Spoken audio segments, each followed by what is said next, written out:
Here we have associations that are part of the European Association, and they represent both models, the more cultural-oriented ones and the more sports-oriented ones. In both cases, the common language is the game, the traditional sport, the relationships, no matter how old, the gender, all these topics are going to be raised today. Integration, inclusion, because we share a common universal language.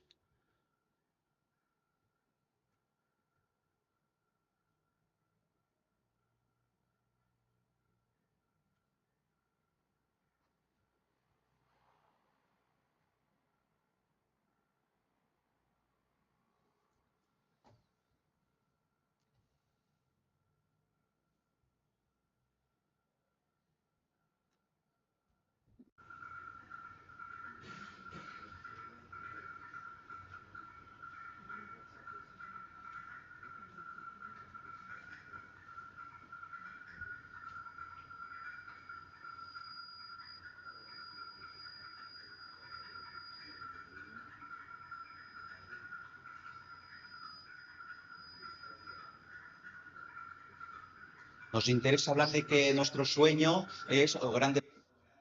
Our dream and our challenge is to become a network of networks where we all work from a different but complementary point of view towards the promotion and the safeguard of these traditions and values.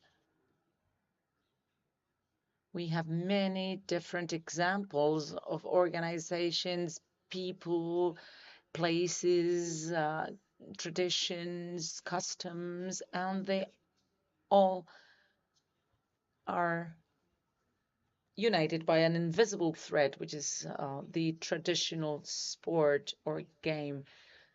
The people here from different countries and regions are the best ambassadors for these games. So that's why you are entitled to participate in this symposium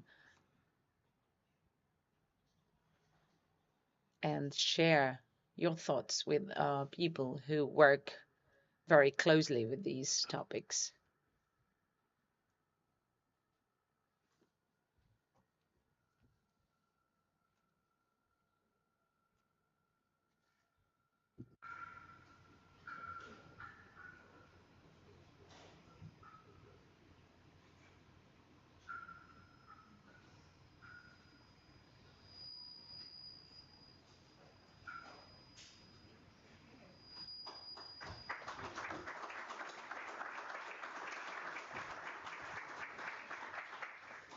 Muy bien, pues pedimos al consejero de Economía y también de Deporte.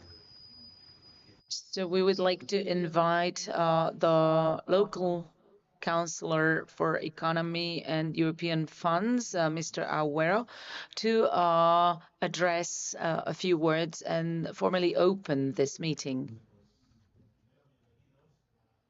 Welcome, first of all, to all of you who are coming from different territories, places, and regions in Spain. We are a welcoming territory here in Cantabria, and we're very proud to host this symposium and all the other activities that you are going to be conducting over the weekend.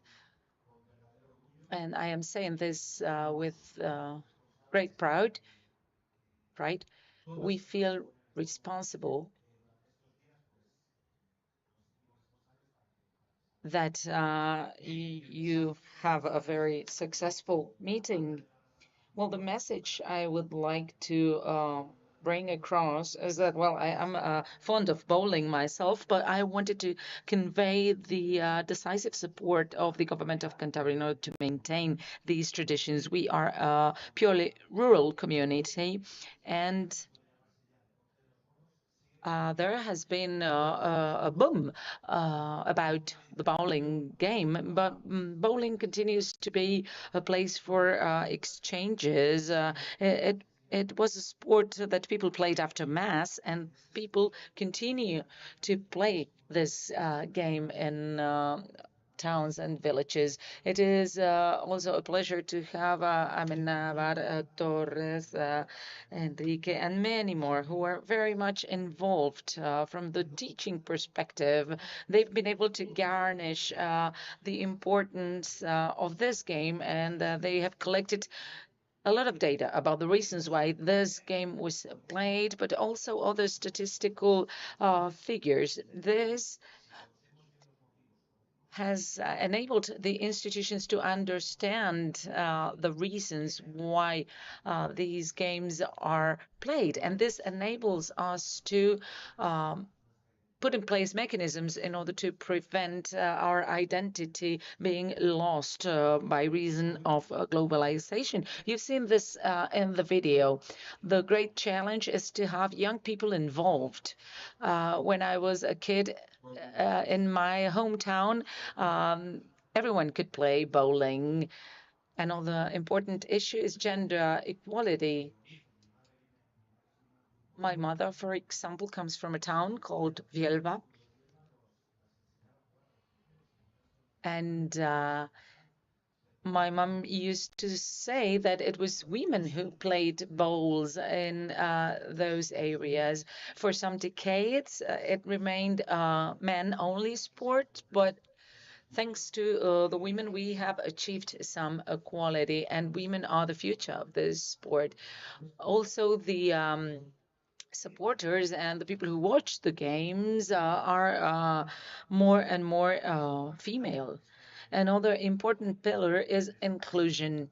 I hope that today you discuss about this, the possibility of having people with all sorts of disabilities being involved and feeling part of the community in the practice of the game or sports. I wouldn't like to take more of your time, so one more time, welcome.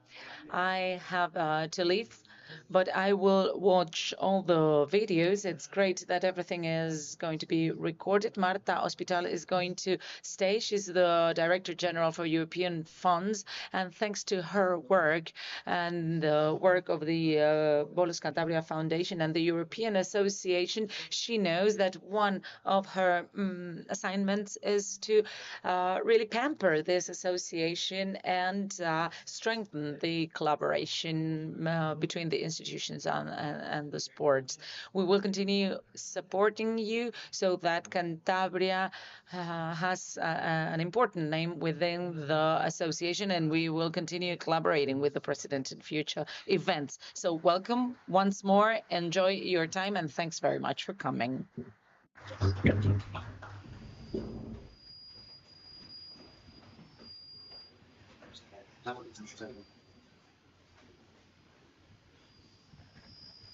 Bien, de acuerdo con el programa, Rafael.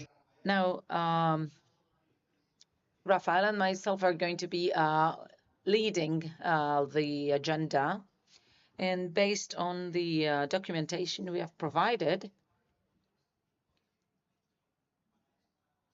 we wanted to promote this type of meeting as long as the hosts are okay with it by identifying a topic that is interesting for the local association and that can be discussed. So there will be a short presentation by the different associations, and then there will be a coffee break. And after that, you will have the floor so that everyone can participate. There will be an introduction by people representing different associations and models. And after that, we can enrich the debate by participating. So this year will be the present and future of traditional games towards sports. That is the topic of interest. And in order to follow the agenda, we are going to hand the floor over to our friend Ulises Castro, who is an individual member of the European Association, a professor at Las Palmas University. And we've asked him to introduce this topic so that he can provide some key aspects to be taken into account. Good morning. First of all, thanks very much to the European Association for enabling us to participate from this side as well. Of course, we would like to participate in the discussion afterwards. When we were asked to participate, there were two options. The cultural one that will be taken care of by Ms. Barrañada, and other more sports-related ones. In this case, it's like asking a Republican to talk about monarchy. But from the academic rigor, we will try to give you some ideas for discussion afterwards.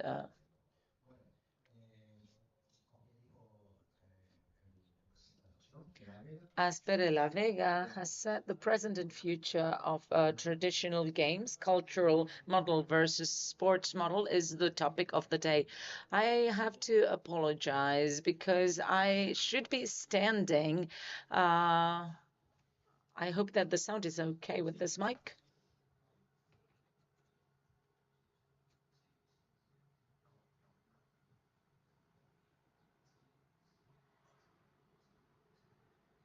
Sound isn't great.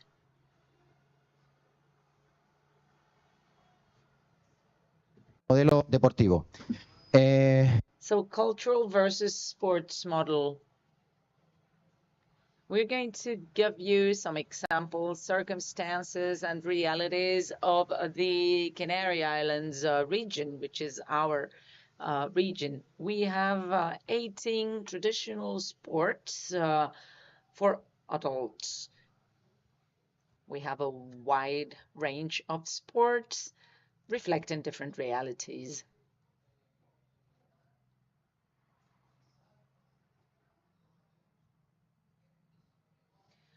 It's important that we all use the same language and use the same words in order to understand the same concepts, see what we are all talking about in order to understand each other. We understand the traditional game as an entertaining activity, which has a motor nature, which has been transmitted over generations within a group and which is closely linked to the social and cultural contexts in which it takes place. And it adapts to the needs and possibilities every time. So we are talking about dynamic activities that readjust over time.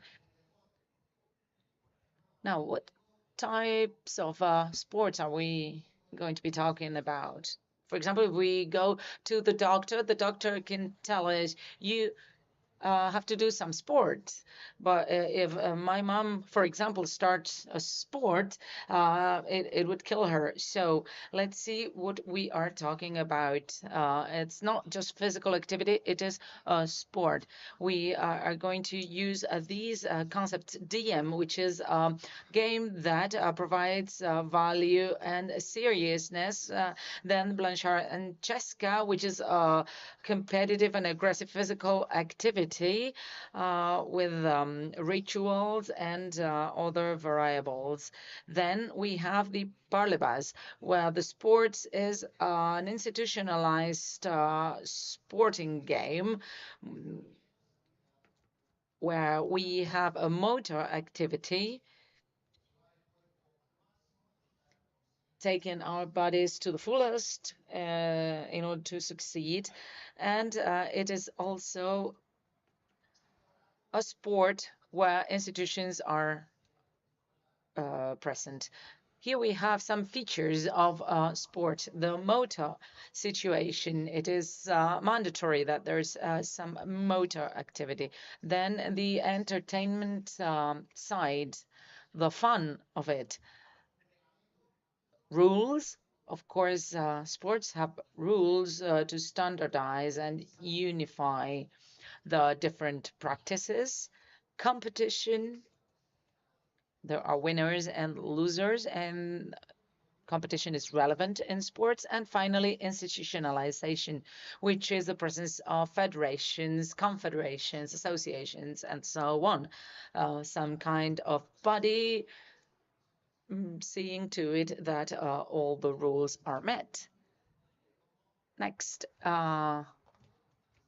another interesting word is deep sportization, or turning a game into a sport. That can be said in many ways in Spanish language.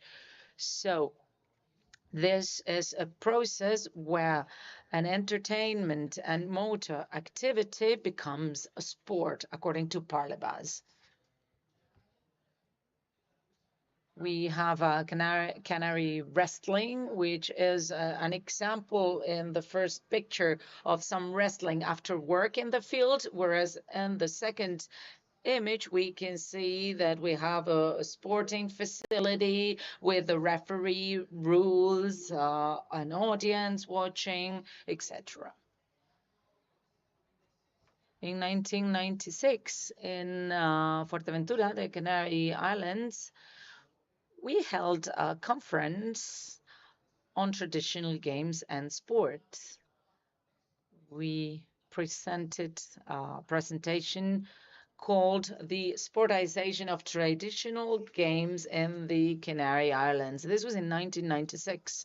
So after all these years, my approach hasn't changed much, as I haven't found any arguments against this. I am going to take a paragraph from that presentation.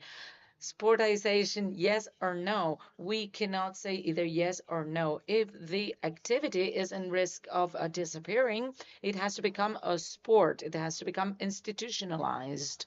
But we have to be aware of the risks when a traditional game becomes a sport, because we may only preserve the outside and lose the essence of the game.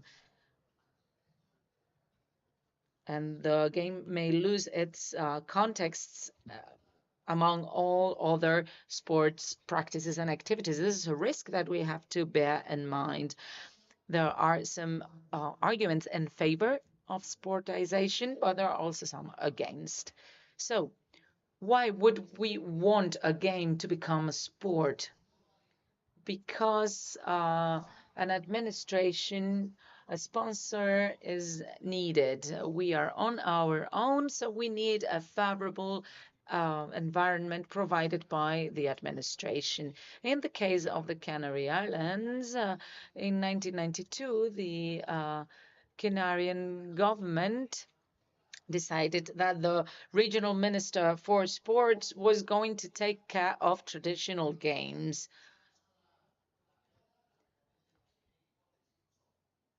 Nobody seemed to want to take charge of these traditional games, but finally the regional ministry for sports took care of this, and then there was a full legal framework in order to create a federation for Canarian wrestling.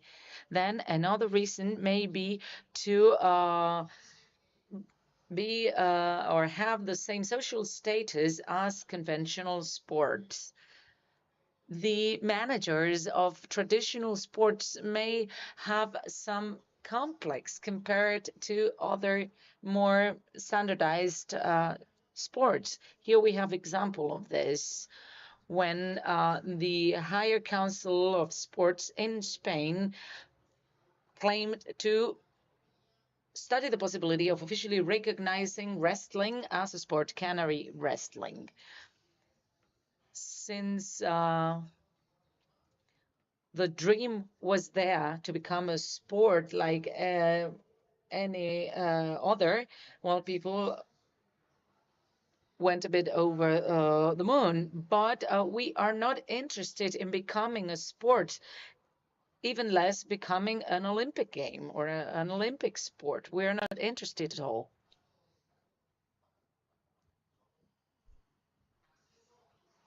Then access from funding access to funding from public administrations. Well, if we think about it, sports have access to funds. So why not become a sport? This is the case of the Canary Islands. The budget for 2023, we have the different federations. In blue, there are two highlighted practices, and you can see the amounts here. These are the ones with the lowest budget. Do you know the reason why they are getting less funds?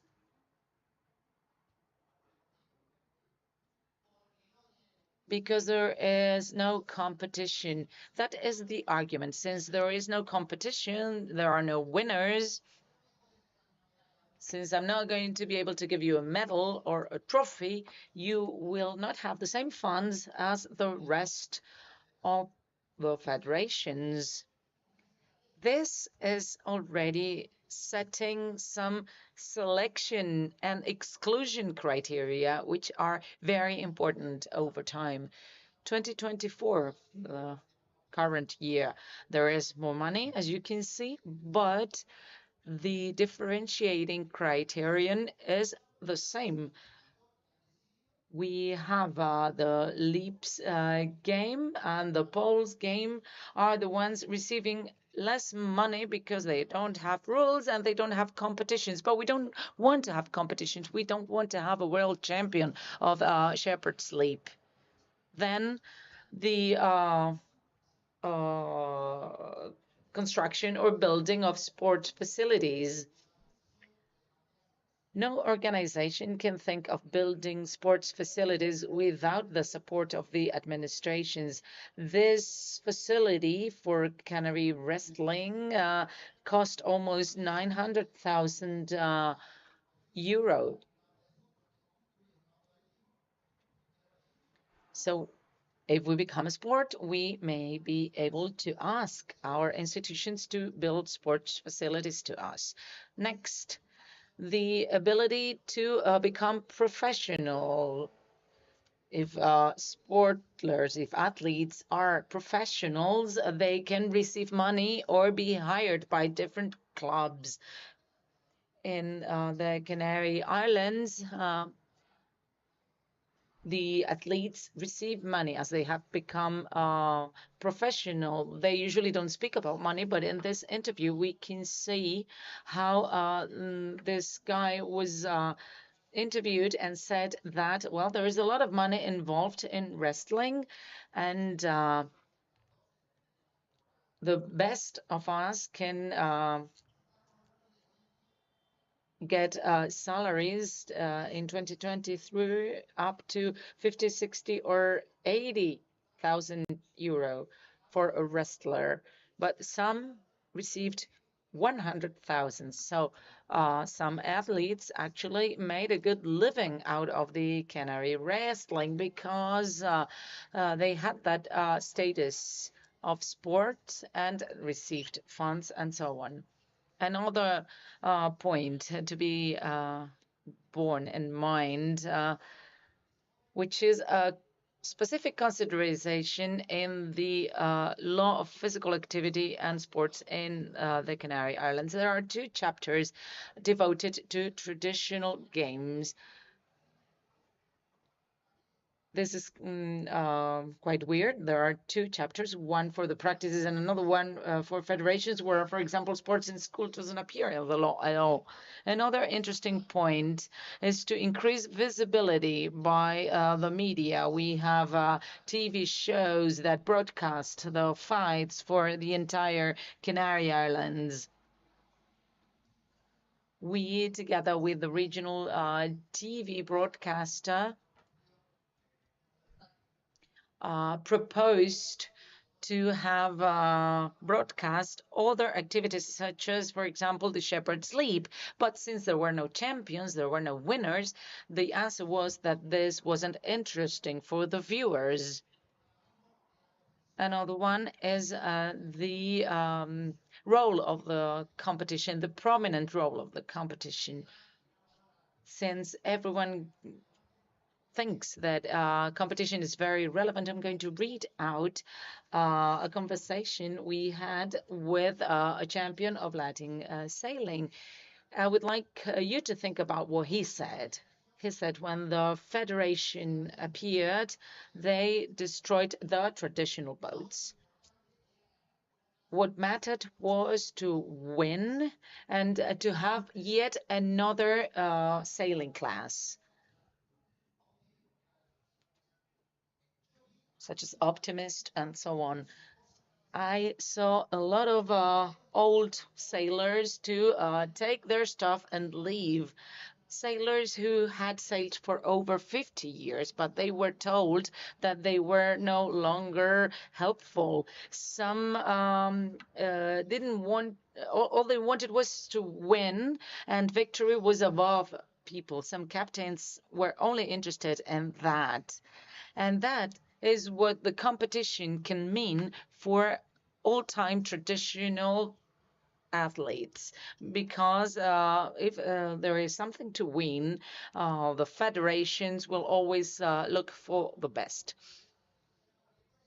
So, sportization at any cost. Well, there is a loss of variability in the traditional games. For example, the canary grip had many different varieties, but since the rules came up, they decided to introduce new rules, such as introducing the hand in the pants, as you can see in the picture. This is something that came out of the blue. I had never seen it before. Then the standardization of spaces and materials. Here we had ground facilities that well, enabled the game to be played in a certain way, and then we have the concrete coming in. In the case of trolling, we can see how this has been standardized. And in the past, the circumstances used to be very different. Here we can see the cow trolling that has preserved, for example, the way both animals are put in together. But in there are two different varieties because this is played in two different islands within the Canary Islands. But if this is played only in one of our islands, it becomes totally standardized, the yoke or any other examples. Here we can see also some examples with the shepherd's leap. Every island, every place has their own particularities.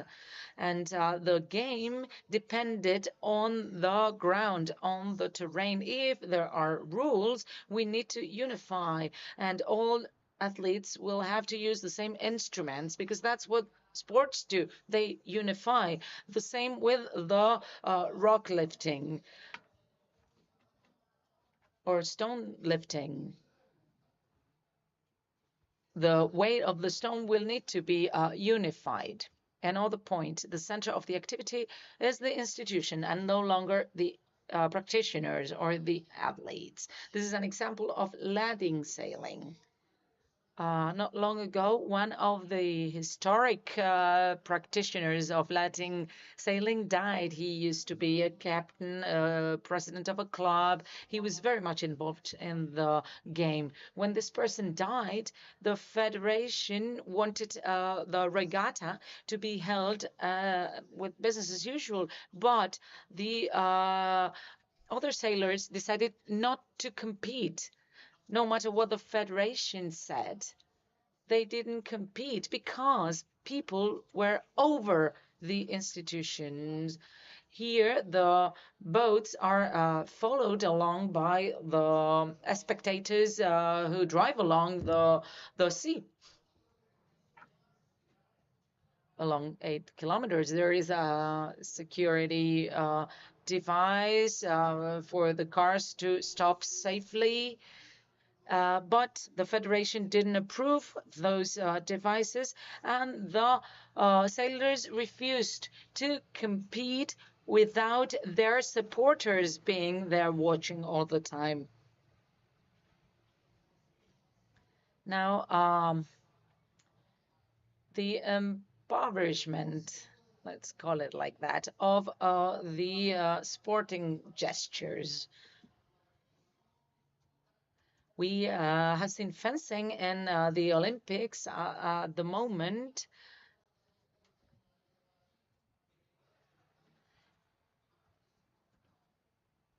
Fencing becomes quite boring in the Olympics because of the limitation of the rules. In the Canary Islands, for example, we have many different possibilities to fence because there are no rules that you have to hit this way or that way, or with a tip or without.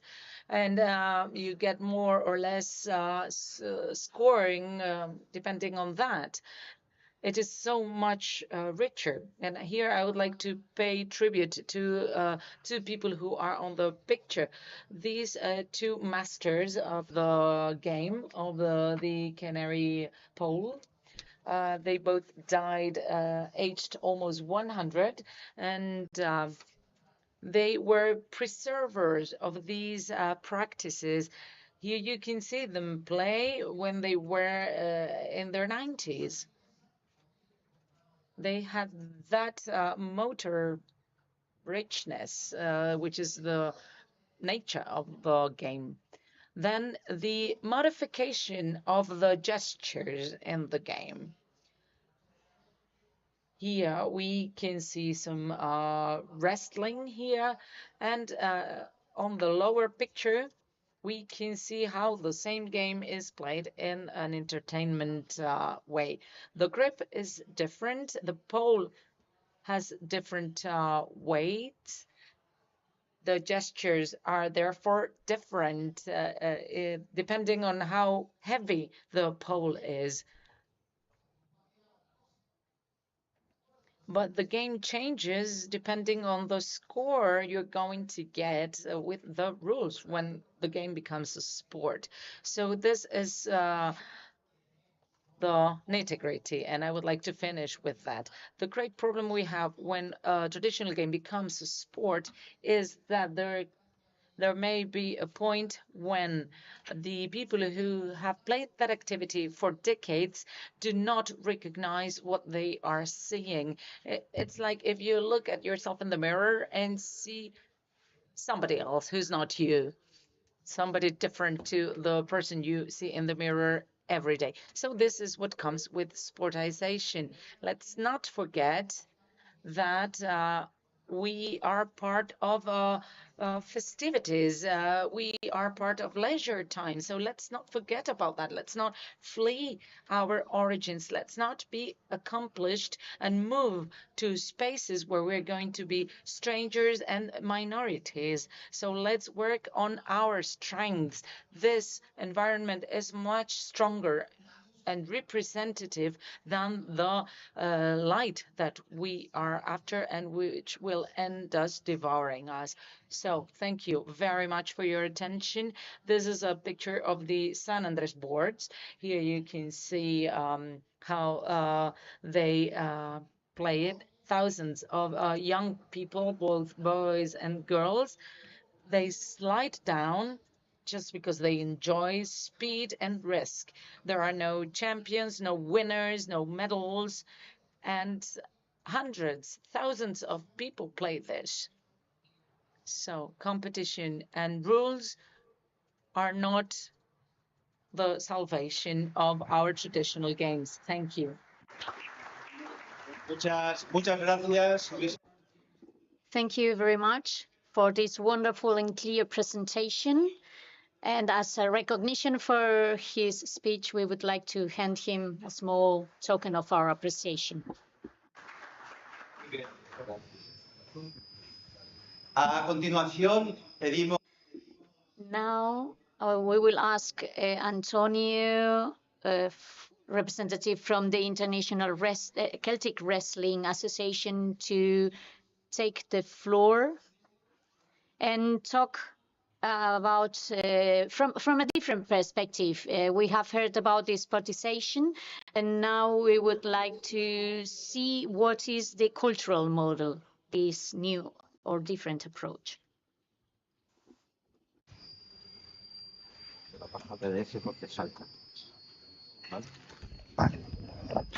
Bueno, buenos días. Good morning, everyone. Thank you very much. I work at university, but I'm not a professor. I'm a technician. And what it's very close in our role is our will of sharing traditional sports. And when Ulysses was offering us his keys, and he explained that he is a Republican trying to defend monarchy, I felt identified with it because I am a monarchist and I am here defending the Republic of traditional sports. And I was never very good at sports, but I'm trying to defend them. When we met yesterday in person and we were talking about how to fight, if it would be with stones or with poles or how, I believe that we are not going to fight anymore, because I have recognized in his presentation that what his point is very similar to mine. And I think it's a very nice way to start the debate in this meeting. We are all trying to sum up in this meeting. What can I say about the International Federation of Celtic Wrestling? I'll go into further detail. Well, I won't go into further detail because we will have one of the founders of this international federation later. He will be speaking to us later, Gicha One, and so I won't be giving you any details. But I wanted to use the origin of this International Federation of Traditional Wrestling as a reference, as an example, as a grip in a confrontation, a very peaceful confrontation between two human entities. One is Dr. Cotonni's one. The origin of this federation started with the Bretonian Federation. And on the other side of the ring, we have the Baron of Coetan, who started this federation as well. So these two contemporary figures started the federation at the same time, but through different channels, which are the ones that we are debating here. Kicho One will go into further detail, as I mentioned, and he will be more accurate than myself. This federation started in the 80s after a meeting that took place in Cadiz, in one of the countries that integrate the United Kingdom. And it is very interesting to see that this sport starts in a region where the very sport has a very divergent line. There are these two personalities represented in the very sport. For the Marquis of Coubertin, the reference for the sport that was fought in public schools was to achieve the personal development of the individual through the improvement of the physical condition as well. It belonged to the creation of the gentleman. And Charles de Cotonnier, on his part, and this is what impresses me, was not looking so much at the individual development, but the social development of tradition. It is a diverging line, because the first one is looking for an elite and the other one is looking for a social collective, which is very different. Well, as I was mentioning, de Lafitte will be elaborating on this further, and he's better documented than myself because he's the manager of the FILC, the International Federation of Wrestling, which comprises from Iceland to Sardinia very different traditions that some of them were there from the very beginning, like Wuren. Others were joining later on. Some others stopped participating in the FILC, like the Cornwall wrestling, which is now going through a rebirth, which is very important. People from Cornwall are really getting passionate about it again. And this fight was occasionally abandoned by the FILC, but it was reincorporated in 1996 in the meeting. So there are many different varieties in Europe. And nevertheless, here you can see in this image something that I need to confess before you personally, which is the culture that I'm trying to defend. We belong to the FILC, the International Federation of Wrestling, of Traditional Wrestling, but we were sometimes invited to participate in other organizations, like the International Association of Waist Wrestling. It's a very powerful, very powerful association. It has a lot of power with a lot of funding.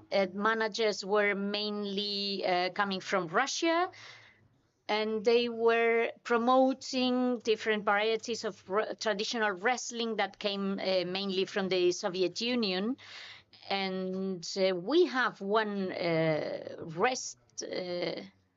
the Leones wrestling, which belongs to this type of wrestling, of waist wrestling, allowed us to participate there. And we participated in different events that they organized. And in 2008, we had a meeting in Africa. And that meeting was very significant for the topic that we are dealing with today.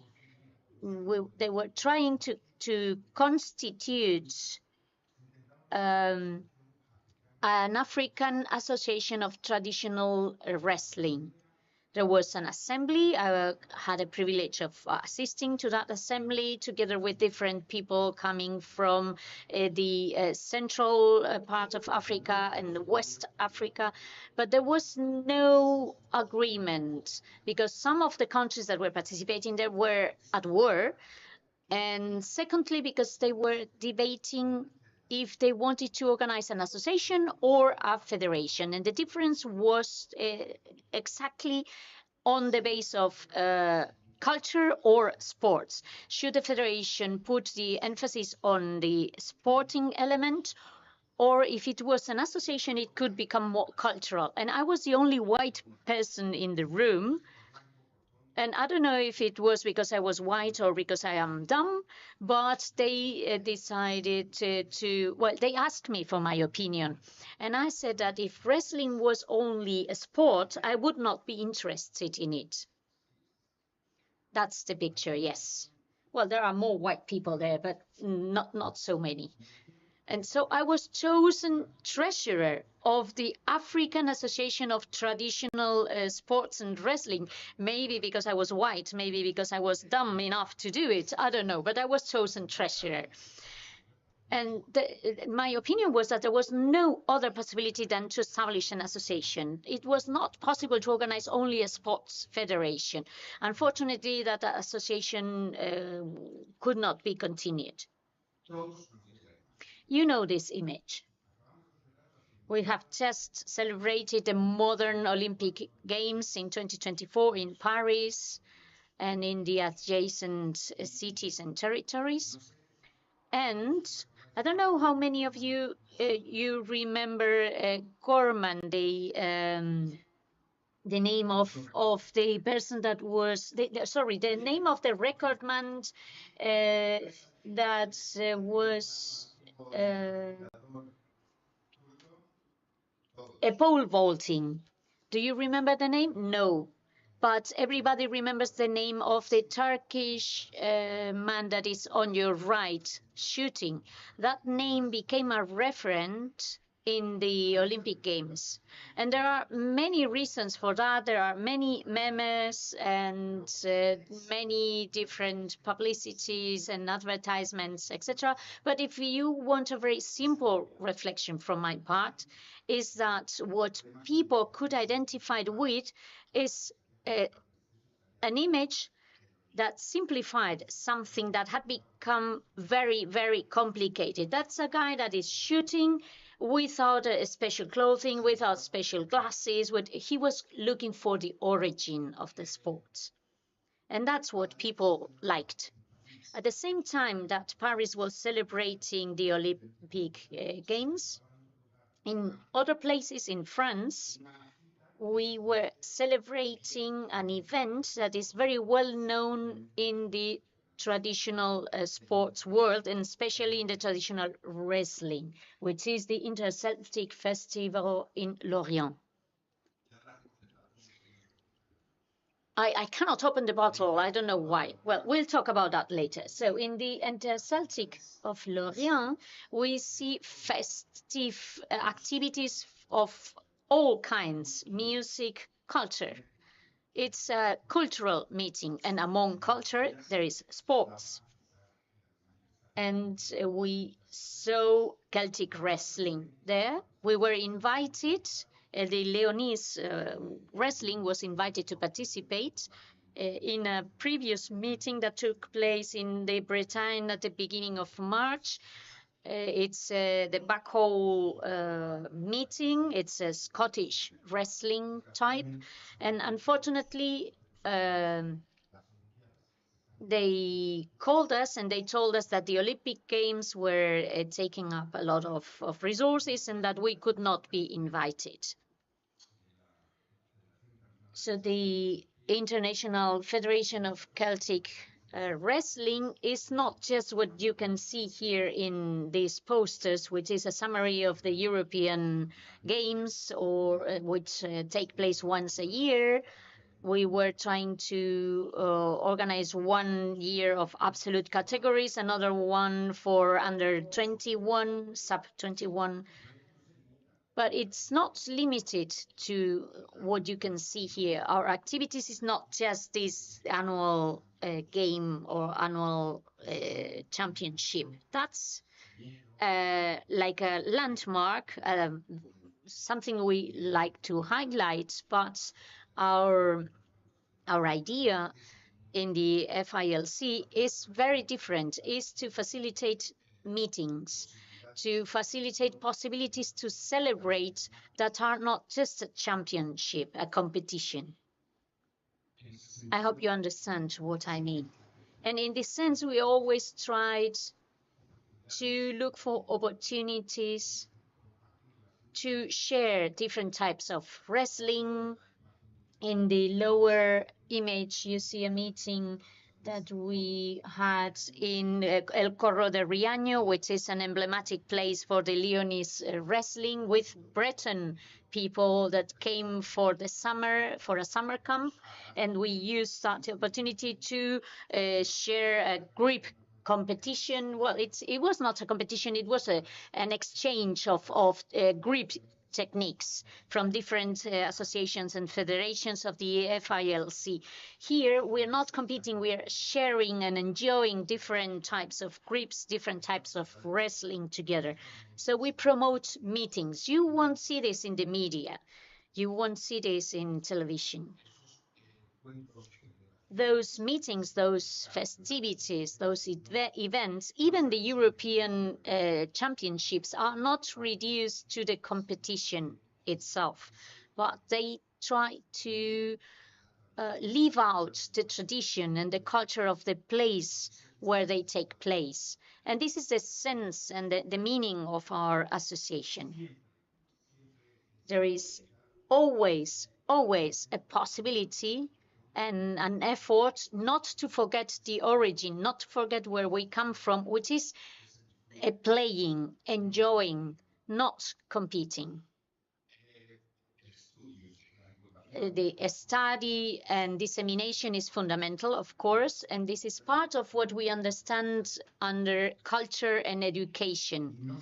And it's not just a question of offering high value competitions. We have two subjects that we offer in traditional sports and wrestling at university, but we've been fighting for wrestling not to become just an academic subject. Of course, the academia is important. It's important to disseminate the culture and the origin of the culture and the traditional sports, of course. And one very important reference was that Congress that we celebrated in Puerto del Rosario, where apart from the article that we already heard of, there are other important documents like the minutes, and there is another article that is called The Cultural Act of Playing by Fernando Maestro. Teaching, disseminating, sharing, living out the traditional sports in the classroom is very important. Another participant told me yesterday how in Andalusia they are trying something different in bowling, something different to what we do here in Madera de Ser. Madera de Ser is a program that was very successful and brought children to the bowling alleys, but they are trying to bring the bowling alley to the schools. A very valid element to promote and put in value traditional sports is recognition. And the maximum recognition for culture is the intangible cultural heritage recognition by the UNESCO. And of course, we are lucky enough to have been recognized. But we also have a smaller recognition, at least in Spain, which is the BIC of the Spanish government, which recognizes also the cultural heritage. And did that when we were recognized as BIC, that didn't allocate us further funds, but it's compelled all the administrations to include these activities in their curricula. In the cultural promotion, which goes beyond sport or just the sport, and we are all having the same challenges in Europe. We have the European programs like the Erasmus Plus program have also a working line that promotes not just the sports but the cultural aspect of traditional sports. Erasmus Plus or Trawok, Traweku are programs in which we have participated and are participating at the moment. And I'm coming to my conclusion. From the point of view of a Republican defending a monarchy or from a monarchist defending the Republic, what are the plus and the cons of the sportization of a traditional practice? Obviously, the most positive element is survival. The Leonese wrestling or the Cool Breton were lucky enough to have been sporticized and unified, standardized at a certain point. And this uniformity helped them to survive, and that's what Cotonet strived for.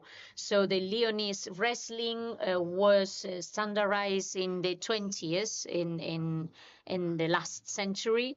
And the positive aspect of the standardization is survival. The negative aspect is uniformity. because Leonese wrestling was a very local sport, and there were 3 different modalities, and after the standardization, only one survived.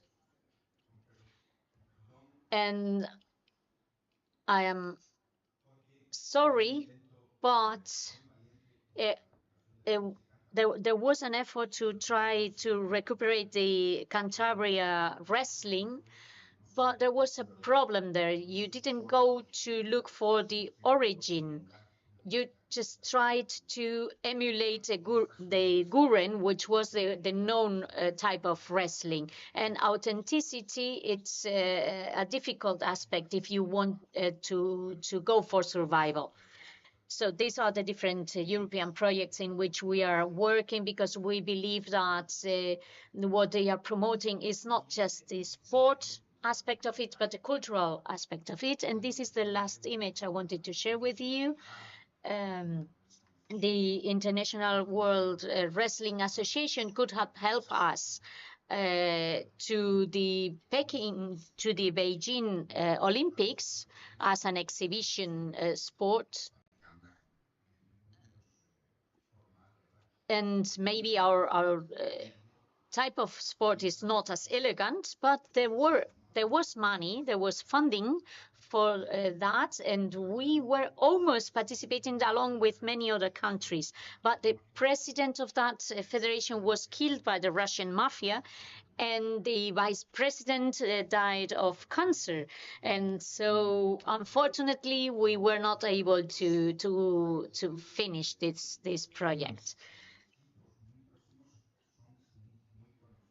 So there are different aspects that are very well known.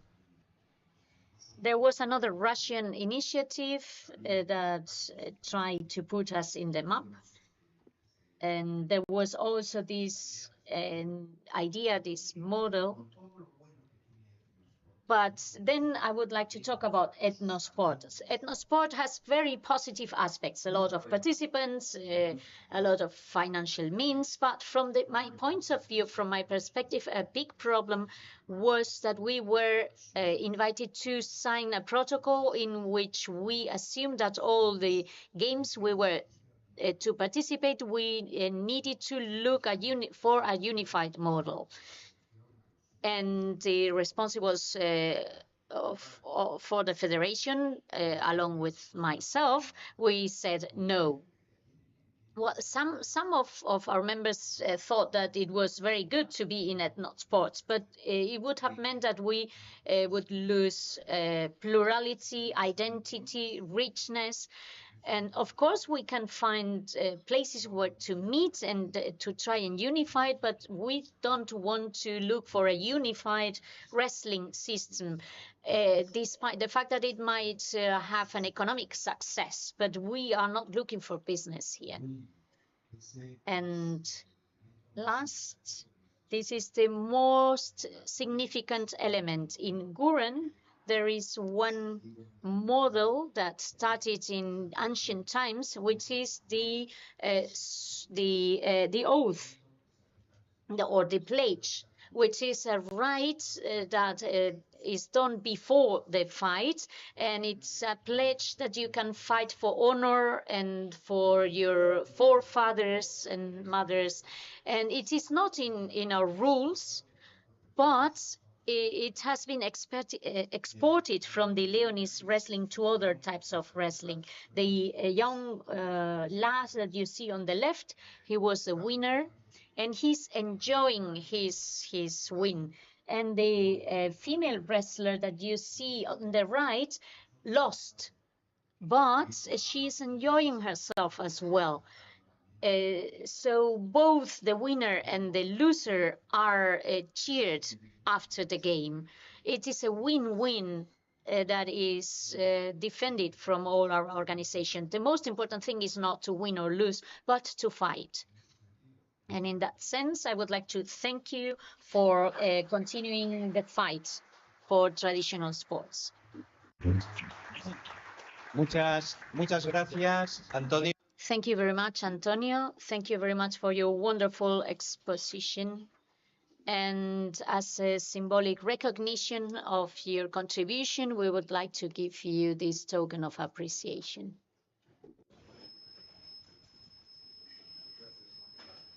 Muchas gracias.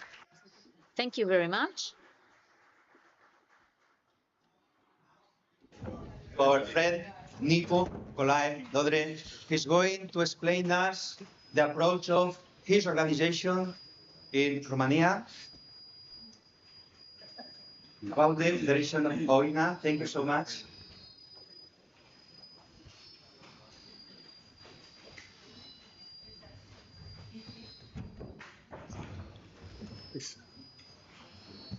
First, we put nothing. Next. Yeah. Buenos dias. I want to say thank you for this opportunity to presentation my association here. I'm sorry because my English is not very good, but maybe not be very difficult for translated. I am president of Romania Women Federation. I was elected 13 years ago. About our country, it's a country like baseball. It's a Romanian baseball. We use it just ball and one bat for mood. We have a lot of documents who attest practice this game. First, it is 1374. It is another documents for 1596 and 1762. What is very important, this game was recognized in Romanian like national sports just in 2017. Because I make a lot of documents for recognize it to Parliament, but they refused me this activity because they said this game is not interesting. It's a game which rich history, but is not interesting for our country. This is real. After 20. This is very important person for Romania for this game. It's a Minister of Culture for name it's Spiru Haret. In 1898, he introduced in all the school for Romanian this game, and in 9 May 1899 was organized in Romania the first championship, official first championship. So this is an important date for Romanian, and for this, in last year, Parliament of Romanian recognized 9 May of National Day of OINA. This is very important because with this occasion, in Romanian, we have a new law about sports, and in this, we put one national program, named it's Rediscovery OINA, what is very important for us. In this law, we can put one different budget just for OINA, because we have a lot of problem with budget. You know, every authorities like one sport, football, handball, and other sports. But because from this law, we can put one budget just for OINA, for our sports will be very nice for development. Next. Our federation was created in 1932, but this federation was end before this date, but not named with federation. Name was Commission of OINA. We are part of Romanian Association of Traditional Sport and Game, of European Association of Traditional Sport and Game, Organo Sport Confederation, Sport Ministry, Minister of Education, and Olympic Committee. This is the very documents for archive of this about rules, about another activity, about OINA in different times. we have a high patronage of Royal House of Romanian. For us, is very important because he helped to promote this game. We have one important competition, name is King's Cup, in the May. A part of Council of Board of European Traditional Games was present one competition. In this moment, we have affiliated. We have 3 categories. We have one. We play in 11 players. It's classical players, but we have for the winter inside in 6 players, and in the summer we have a lot of activities for promote in 8 players. Usually it is organized in Constanța, near to Black Sea, because there we have a lot of sense, of course. How to play, I will put you on the last one link with the rules in Spanish. So here it's English, it's difficult to understand. I put one link in with explication in Spanish. Because we have a lot of people from different countries who want to play this game. They rediscover this game by internet. We have a lot of activities with different people who want to learn this game. Here is some example. It's other. With Moldavia, of course, because Moldavia is a part of Romanian. In Moldavia, you know, he speaks also Romanian. There we have one federation of OINA. In United Kingdom, we have also one federation. In India, we make it some competition. Nepal also. Venezuela. Japan. In Japan, we have some activities for promote with different people, Romanian people, which stay in this moment in Japan. In Croatia, during one Erasmus project,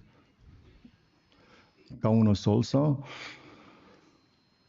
In Bucharest last year, we organized the first championship, international championship, with Romania, Nepal, and Moldavia. And also, we was present this year in Istanbul at the Ordeno Sport Festival. There we make it some demonstration. Also, no. So, what is very important? When I was elected 17 years ago, in Romania was just 7 clubs of OINA, just 7 clubs. Now we have 53 clubs. We have just 6 competition, and now we have more 38. This is about development. In scholar competition, we have just 20 competition, and last year we have 4 competition with more 400 teams. And what is very important, we're starting with 8,000 euro, just 8,000, and this year, just for this moment, we have 130,000 euro, and we have another project. Maybe this year will be around 200,000 euro. This is very important because it's impossible to develop one game if it's not a project, if you don't have support of our authorities. This is the different image, and what is very important, this game was practiced during the time just by boys, but men. But 10 years ago, we introducing a new category for women, and this is very, very nice because we have a lot of girls which want to practice this game, and now maybe with this new category, we have another image, because you know the games with girls is very nice.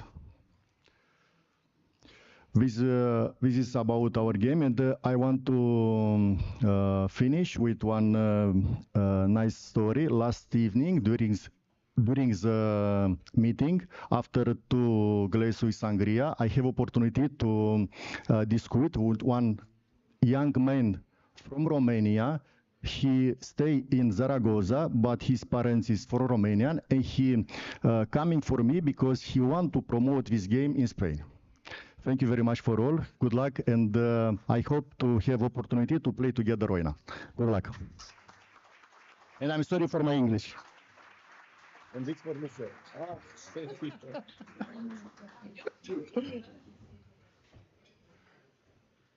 Thank you so much, Nico.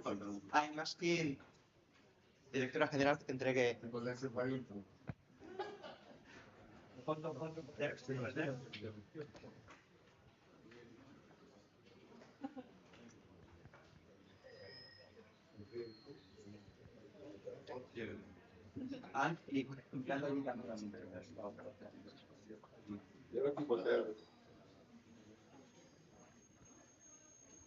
And finally here. This is important. Thank you.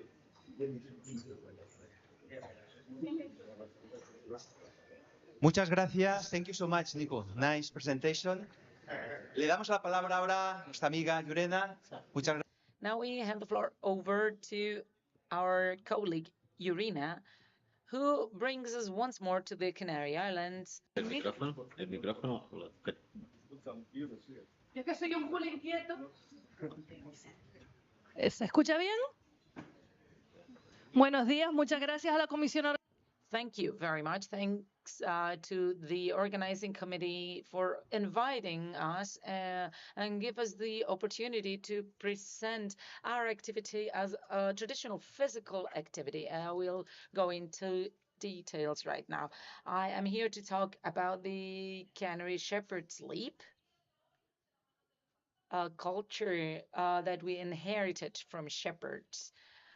But this game is a unique practice in the Canary Islands that in fact was inherited by the original peoples of the Canary Islands. We still have it in spite of having been colonized, and the same practices have been kept with just a certain evolution. How is this played? There is a device, and the goal of the activity is to overcome the different levels of the volcanic geography of the Canary Islands by using a very simple tool. It is a wooden pole that originally didn't have a steel tip. It was only wood.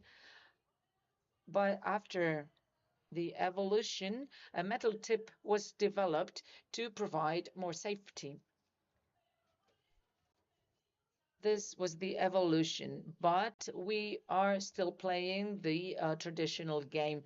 This tool is made by handcraft workers who make the cast iron tip or wooden tip and the pole itself for the jumpers. It's very simple. It is a wooden pole and a metal tip.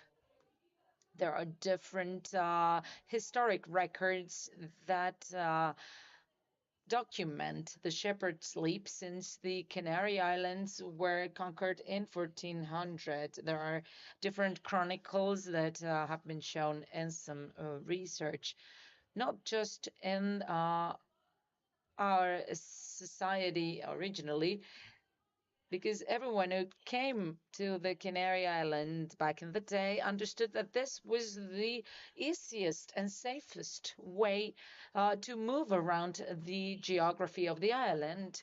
So this wasn't used just by the shepherds, as it is been used recently, but it was used even by doctors to visit patients, or priests, or farmers. It was a tool they used to move from one place to the other. We achieved this tradition since 1960 from the shepherds. Why 1960? Well, after the industrialization and the evolution of societies, some people evolved to other things, and the shepherd's leap was very much reduced to the people who were working in hostile environments. There's still the traditional practice, i.e., the use by shepherds. But we are not talking about farms here. We are talking about extensive lands for agriculture. A sheep starts eating here and they go on, but the goats, for example, go here, now there, and now here, and now there. And they can walk for 20 kilometers and overcome very important level differences. But it is important for shepherds to sheep those goats and get their milk for their families. The shepherds used to teach this activity to the children who were to inherit the land. In 1960s, we had the tourism boom in the Canary Islands, and the children of these people discovered that they could make more money by working less time. So the shepherds realized that unless they started to convey this practice, they were going to lose it. That is why they start going to shows, trade fairs, and so on in order to portray and show the shepherd sleep that is played on the rocks to the city. So how can they do that? How can they play this in the middle of a town? Well, they used to scaffold. This is what they used to do. This is a method we use today, but we always need to explain where we're coming from and where we are going. These shepherds started teaching not just their children, because they understood that unless they taught this sport, they were going to lose it. So they started teaching their children and their children's friends. And like this, they would spend some time with their children, teaching them this game, and they were opening also the activity to anyone who was interested. So what did they achieve with this? In 1994, they were able to gather around them groups of people who were interested in recovering and protecting this activity, as they understood that they would lose it unless it was practiced. In 1994, the first federations and clubs were created, as well as cultural associations, and they started to get organized.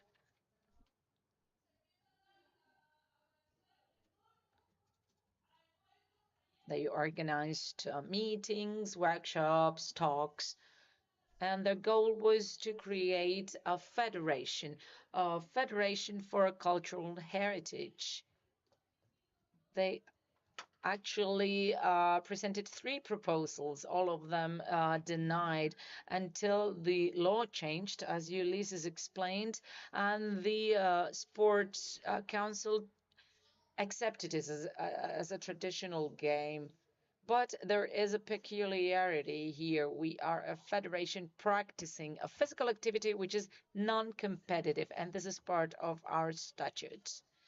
And this was done like this because some people were interested in turning our game into sport. In 2018, we were declared a cultural heritage. And this was very interesting and very important to us because the work of the Federation since 2001 was recognized. All the work done by the associations and federations in order to keep this as a traditional practice. Well, by analyzing this traditional model, we have seen that we have many weaknesses. First, the lack of professionalization. There is a peculiar oral transmission of this game. So as a result of that, in the 8 islands of the Canary Islands, which are not constantly communicated.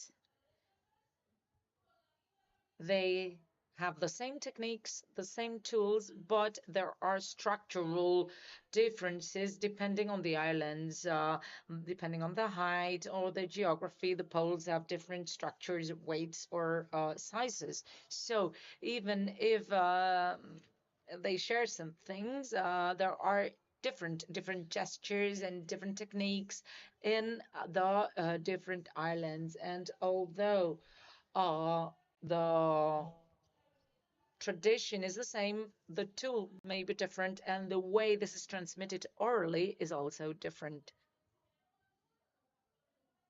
So probably the way this is taught at the moment is not the same as it was taught back in the 60s, because there was no structured teaching for this, although we have all kept this practice until today. And we've overcome colonization, conquer the dictatorship, repression, etc. Then another weakness is the lack of visibility. On TV, we are not interesting because the broadcasters say that unless there's a winner, they are not interested. They are not interested in only a bunch of people gathered to play together. So it is very difficult to compete against competitive games with winners, losers, medals, etc. When I joined the federation, there were 150 members in 2010. Today, there are more than 400. We are the third federation with the largest number of members in traditional sports, and we are the one obtaining less funds and less visibility. I am going to be a little bit longer than expected. Another point is the aging of practitioners. We need generational turnover. The handcraft workers are the ones manufacturing the tools, and they are doomed to disappear unless we fight for the preservation of these traditional professions. There is another threat, which is globalization. We have heard it this morning. If we become a sport, we become standard. If I play with the Fuerteventura Shepherds, I have a shorter pole. However, if I go to different islands, I have to use a longer one because it is different geographies and different levels and different rocks that we are talking about here. So that's why I need the appropriate tool. If I globalize, if I standardize, I will only have one tool. So I'm going to lose identity, I'm going to lose heritage and culture, and of course, the practice. Of course, the natural spaces disappear as well. We don't play in sports facilities. We are free. We don't take trails. We play around the Canary Islands, the natural environment. So if we manufacture facilities, we're going to lose our environment. So we're going to lose our sense of being. We move because we have a need. If that need is taken away, there is no more sense in playing this game anymore. The competition and intrusive practices of other sports.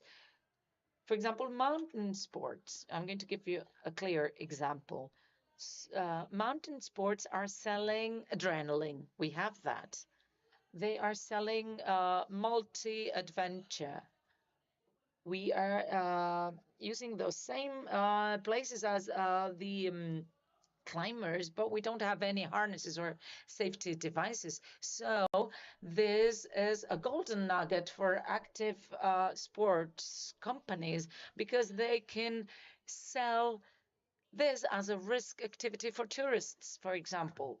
And this is going to be very profitable for us, and the shepherd's sleep is going to be well known. But this is not the goal. In 2010, we're very well known of sodas offered us in that day. All our funds were 8,000 euro, right? So they offered 80,000 euros. They said, we can paint a sheep with a red spray, another one with a blue spray. We are going to put two players on top of a mountain, and the one who reaches the floor or the ground the fastest is the winner. The federation refused. It was 80,000 against 8,000, but everyone said, no, this is not the shepherd's sleep. We are doing this as a group. We are not competing. Well, they insisted. They said, okay, let's build two teams, the red team and the blue team. We paint two shepherds, and the team that makes it the fastest is the winner. And once more, we said, no, this is not the shepherd's sleep.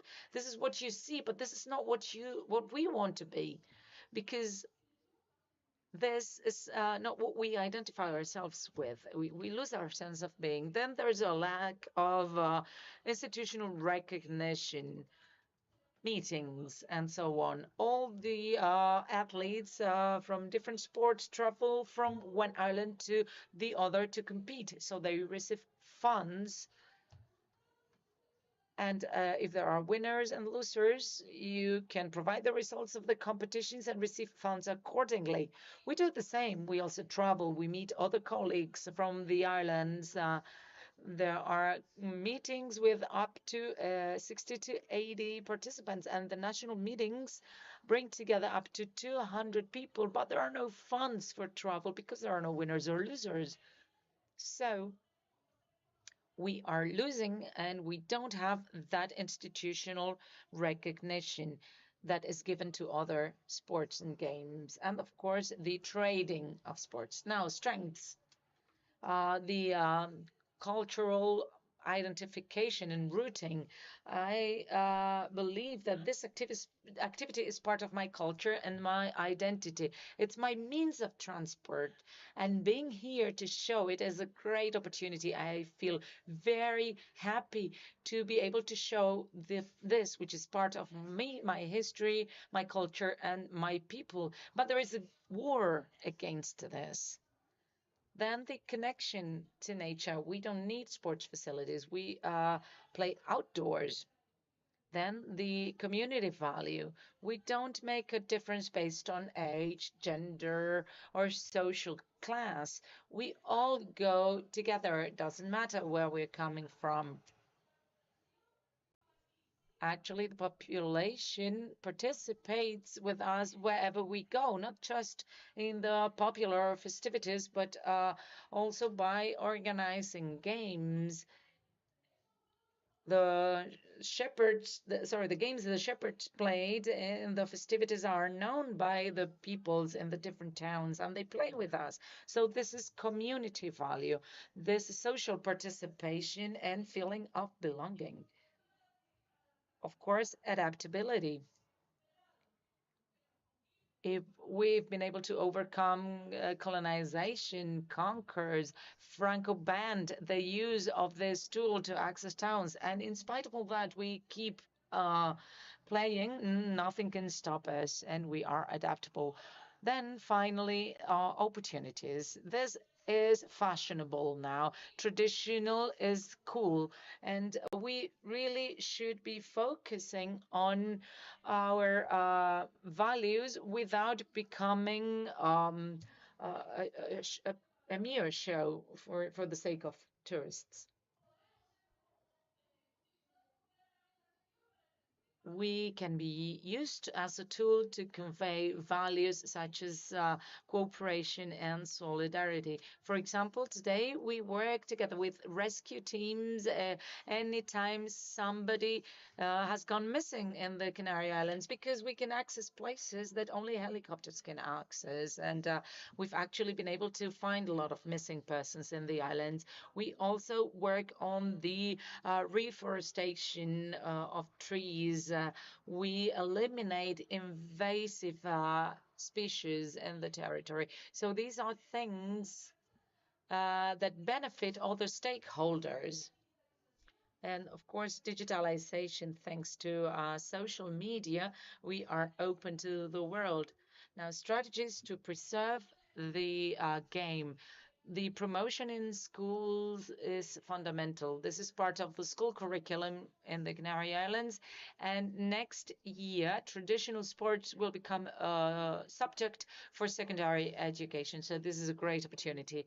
The organization of events, organizing meetings, festivals, given visibility and attracting new people, the use of social media, the collaboration with institutions. When we went to Verona in Italy, my mother had to travel 2,000 kilometers, travel by boat with the Poles from the Canary Islands to the Spanish Peninsula, and then drive by car to Verona in order to have to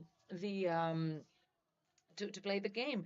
Finally, the airline is accepting to carry our tools with us so that we can present our game. Of course, we adapt to new times. When I was a child, we would play in the streets all the time, but children today don't play outside. So we need to adapt to their leisure in order to attract them, because once they try, they really love it. So we need to adapt to the situation and also promote a kind of tourism that actually values and recognizes this game, that values the social and cultural importance of this game. We can also contribute to social cohesion, health benefits, and many more things.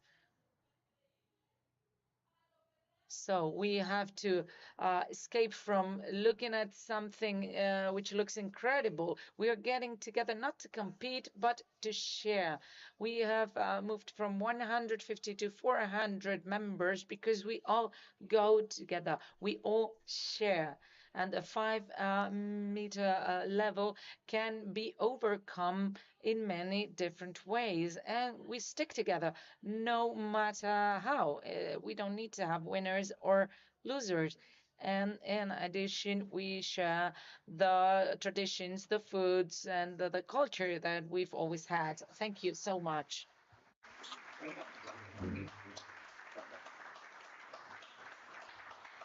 Muchas gracias, Lorena. Llamamos. Thank you very much. Enrique Torre from the Cantabria organization will give her the certificate. Y ahora mirando.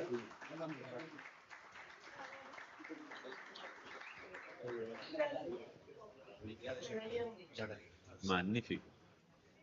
Now we are pleased to give the floor Muchas gracias. to Joan, our friend. He's going the president of ITSGATU, of many, and the leader of many actions, many movements. So we are very pleased to give the floor in order to see what is going to explain us related to this initiative. Thank you so much, Guy. Buongiorno, in Italia. Buenos dias. Well, some months ago, or maybe I cannot remember exactly, Lucio asked to me to do a presentation of Tirgoren, the center of formation. It is not easy to speak about Tirgoren with this subject games on sports, because it is a center of formation and it is used by different organizations, and they decide themselves of the subject. But I wanted to present you something different. It will be only facts of what is Tirgoren and how it was born. it's not my opinion, it's factual. And you will see what is the situation today. We will start with what it is today, and then from where it is coming. And then you are adults, you are leaders of your organization, and you will be able to do the analysis or the synthesis yourself. Okay, we start. So, yes, that's the situation of the center. It is, well, it's west of Brittany, and you have a lot of clubs around. And a photo. Yeah, you can see that we can welcome people for courses. Course in English. Okay. We can also have meetings there. We have two rooms for this. So it is done to be active and concrete. Okay. Another photo. So outside you can organize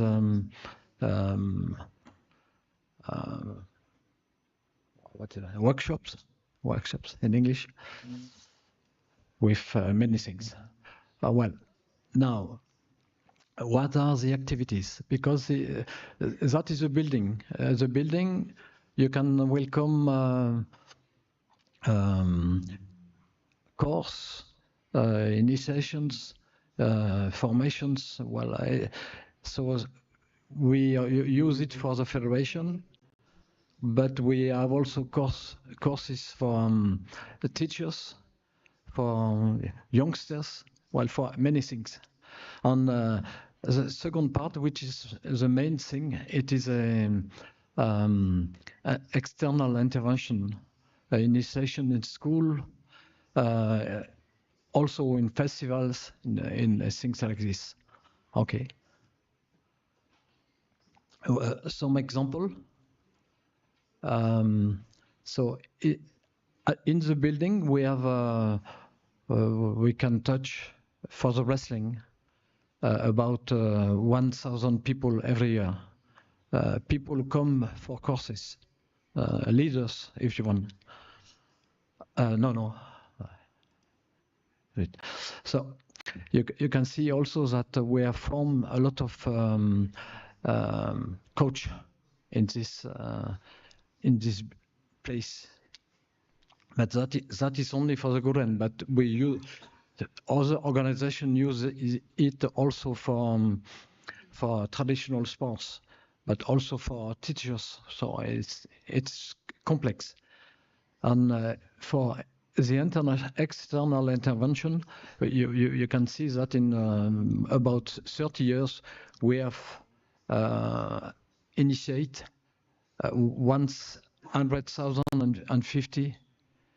150,000 people, different people. So more or less, it was nearly 400,000 people touch, but different. It's only this. It is a lot of work. So we have professionals who go to schools, and they like physical education teachers. Okay. That is one example in the newspaper. Okay. But, well, what is important is from where this organization is coming. So Tierguren is located in a rural place where the mechanic solidarity existed at least until 30, 40 years ago when I was young. And I am there, but that was in the 60s. But you cannot see me because I am working. And well, so in this place, the Breton language was the main language until not so far ago.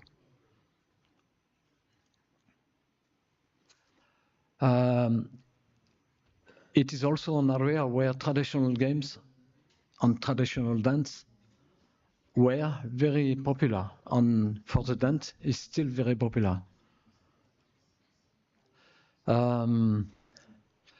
But that is also factual.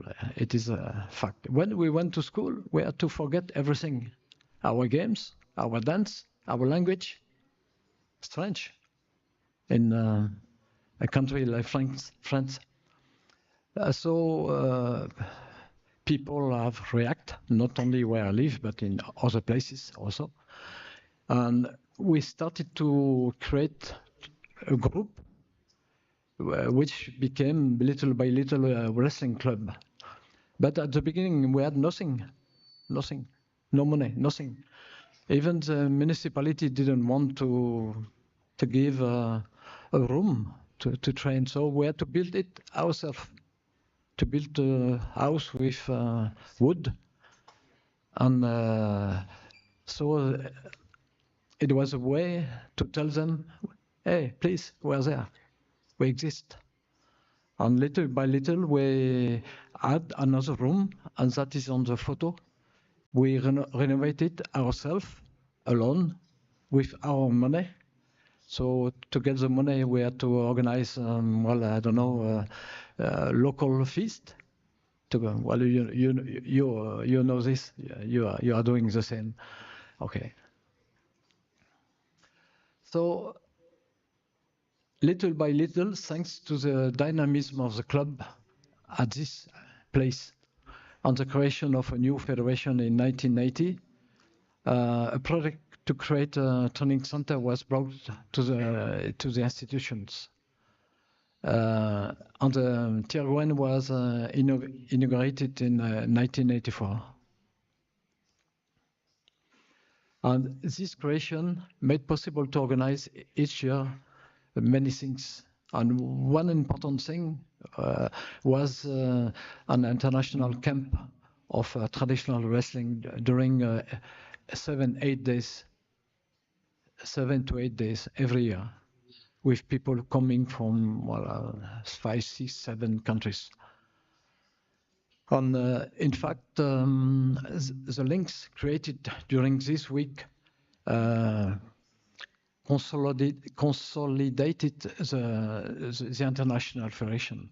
And the field was in fact born thanks to this kind of courses.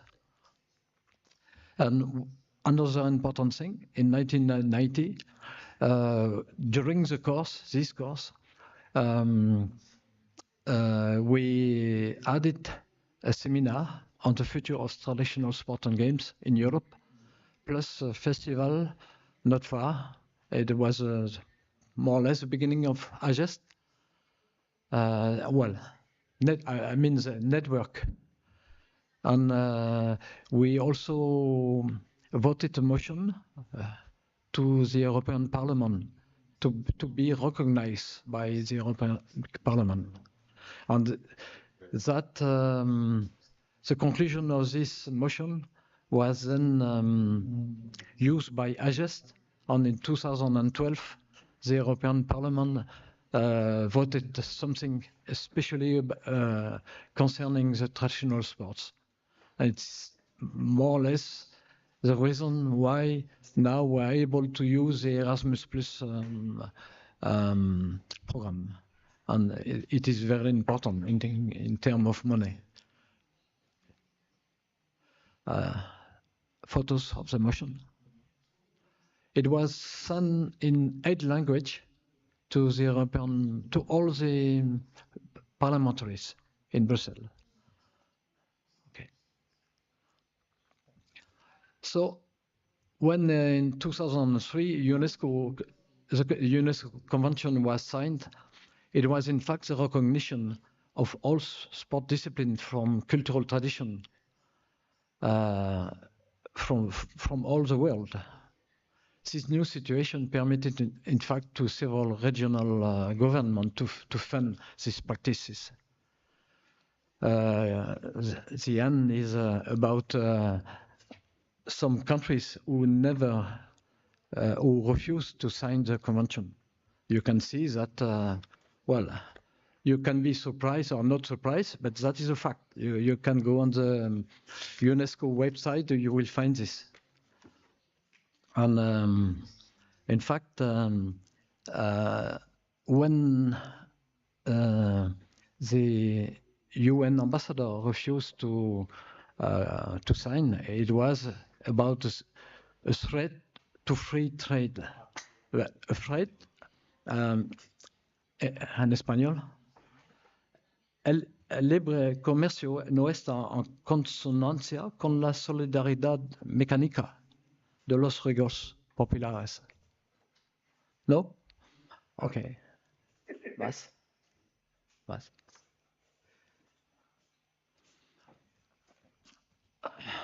But we return to the present situation. Brittany, today, following a political change, the administration from that owns the Tiergoren, the center, want to sell the center for tourism.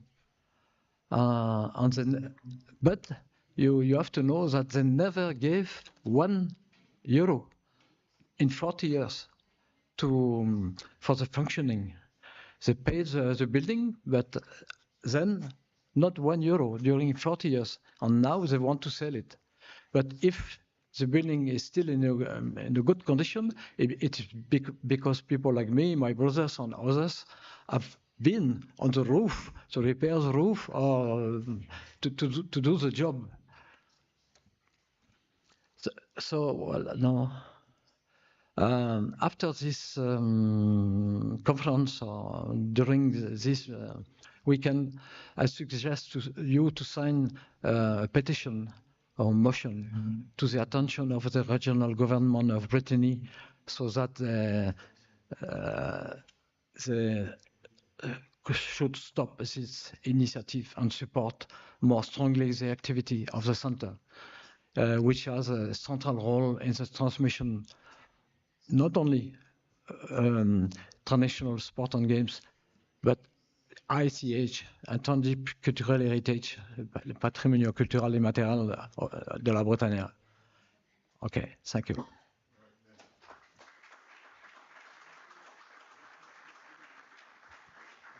Thank you so much, Guy. Llamamos Fernando Diestro, por favor. Fernando Diestro, please, would you like to hand him over the certificate? Fernando Diestro and Enrique Torres represents the foundation here in Cantabria.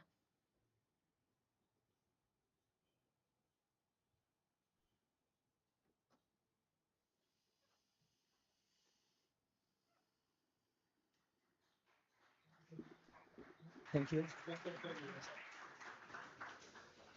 Ahora damos la palabra. Now we give the floor to Angelo. Thank you very much, Angelo Di Pietro.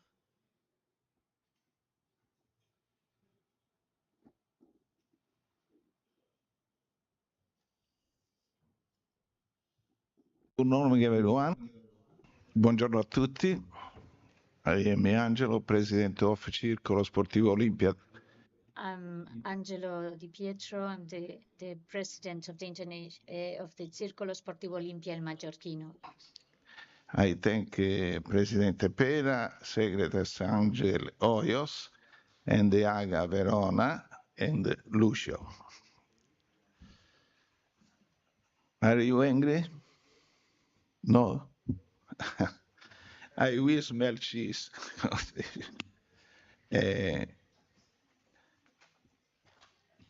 I will not explain the game of Lancia Mallorquino, a typical cheese production site with milk, goat, and sheep.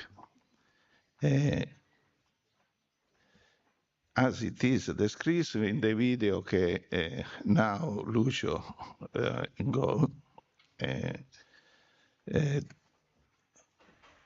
game, excuse me,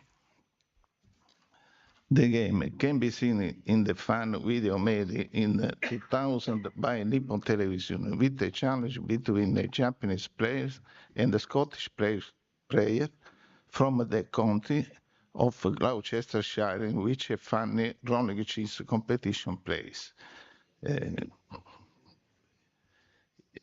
Go.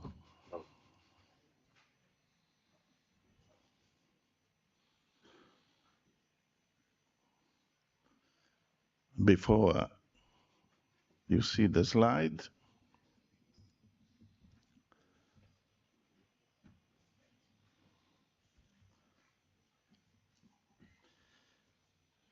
In this game, it without gender difference, it affects males, women, young people, and adults play.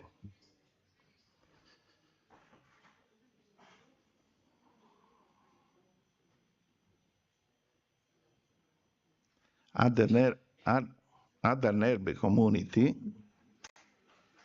also participate in this race.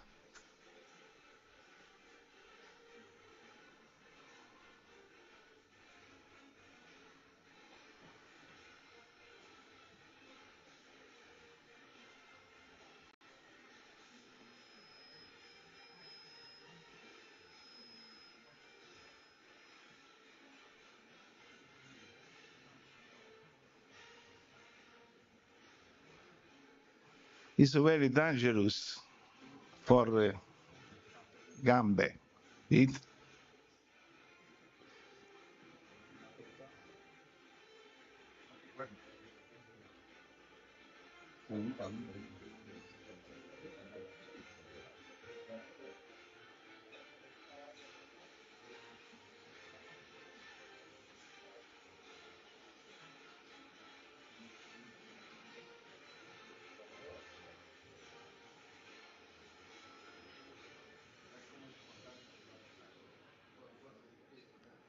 Is a traditional percourse.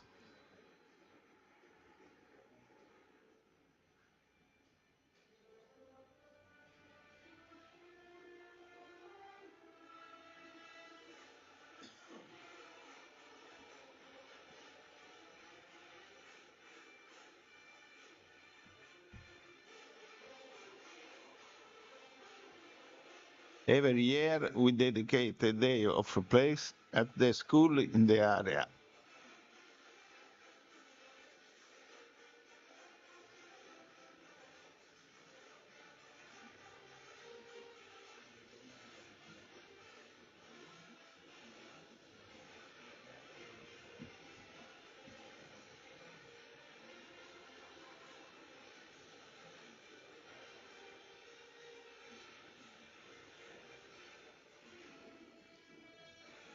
The whole community is involved and the game takes place in the months of January, February, March, every weekend during the carnival period. Our community is Novara di Sicilia, in a same village located in the northeastern part of Sicily. With our association, we have resumed the game and we are at the 35th edition. The whole community is involved on the day of the finale, the Festa Maiorchino, take place with the tasting of pasta, cheese, ricotta prepared in the square, wine, and the cannoli, only unlimited by the music of the street band. In addition, we have registered in the Register of Intangible Heritage of the Sicilian region. The figurative mark has been registered at the national and European level.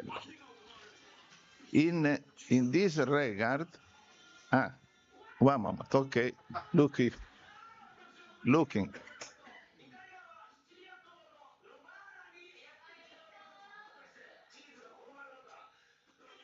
A fun and green.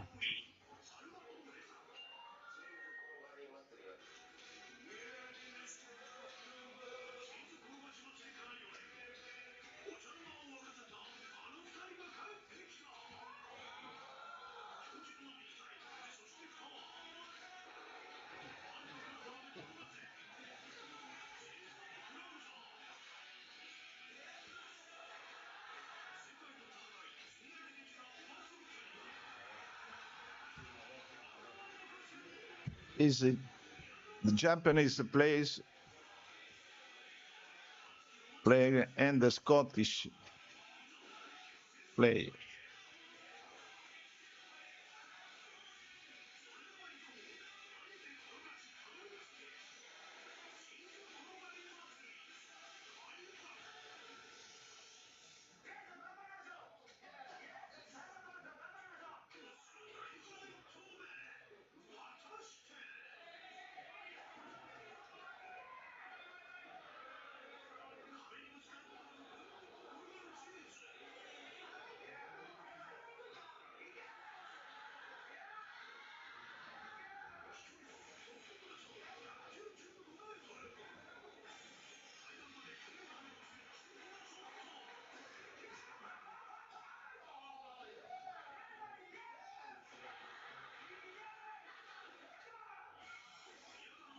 The percourse of the game.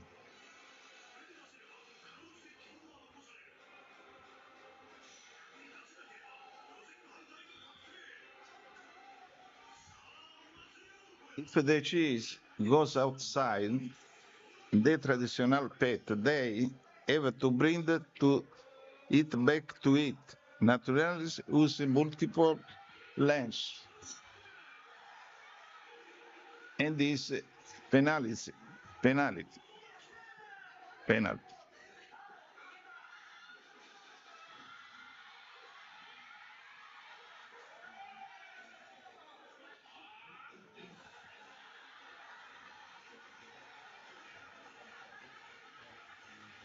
To bring it in the traditional part.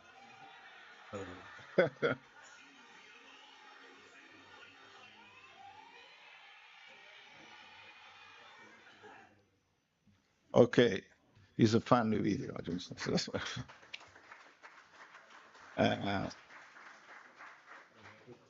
In addition, abbiamo parlato della registrazione. We are registering the register in the Library of Heritage of the Sicilian region. The figurative mark has been registered in the national and the European level. In this regard, it's important. In the name of our association Circo Sportivo Olimpia, since there is the word Olympia, during the registration of the trademark, we received 2 warnings from the legal office of the Comité Olympique International, CIO, and went to delete the word Olympia.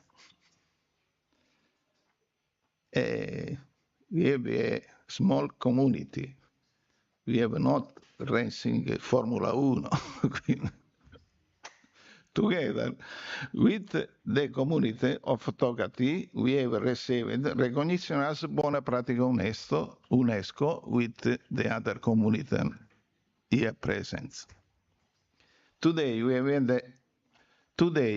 an Erasmus project underway at the European community that concerns cultural exchanges with the Rollout Association of ASCO. With Mr. Biel, is here Mr. Biel?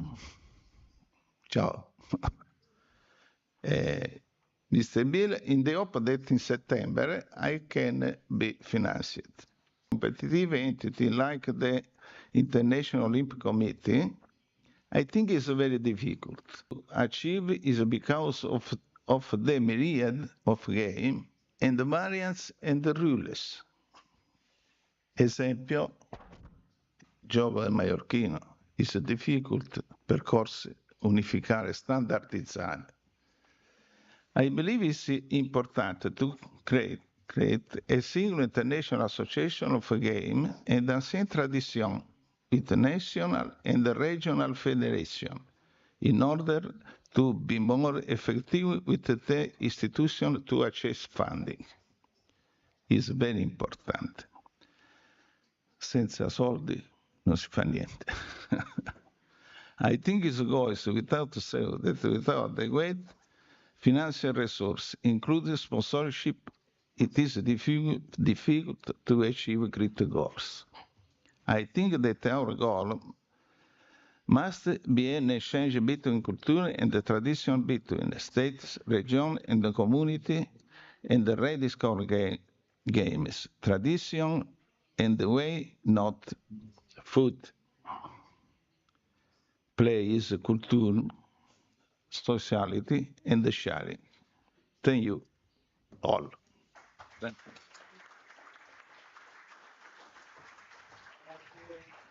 Mille, Angelo, Di Pietro, pedimos a José Manuel. Jose Manuel Iglesias from the Bowling Association of Cantabria will hand him the certificate.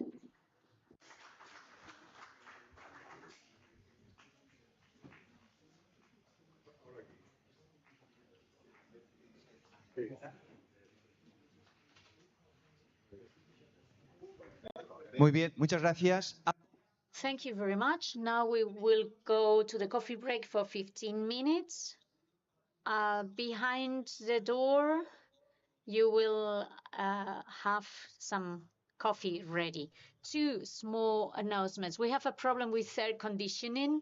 So if it is open, those who are at the back are freezing. If we switch it off, those at the front are sweating. So please, those who are sitting at the back, come to the front so that you are not sitting right below the air conditioning device. Otherwise, it's not going to be comfortable for anybody. So we have 15 minutes coffee break now because we are delayed.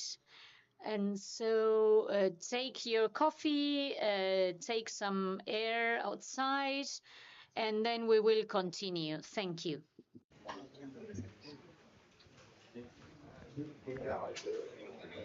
José Ángel, ¿los de lucha están por aquí o están más lejos?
Está pensando en el complejo de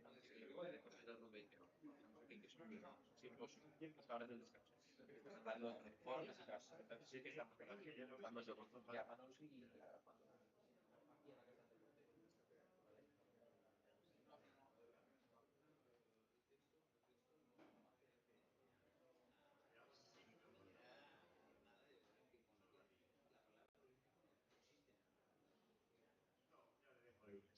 intercambio cultural de dos asociaciones.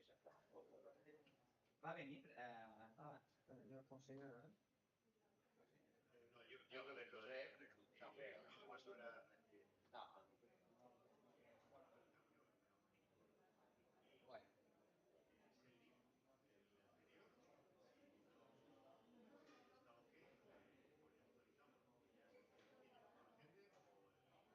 vas a tener, ¿vale? Solo lo vas a tener tú.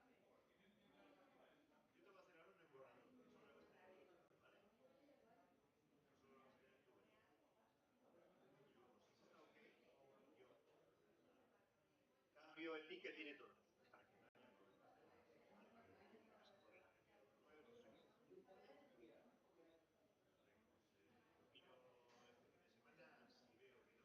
si veo que no tal, me acerco el lunes y hacemos todo el resto, ¿vale? Yo es que...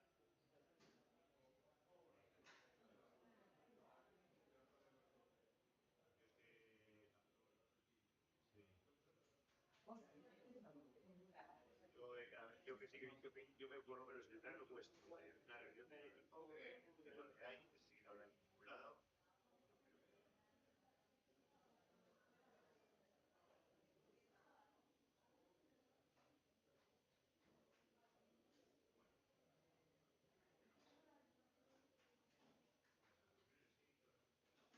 Pero que no más te lo pueda.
pero en teoría no está, pero debería ser. Mira, a ver aquí.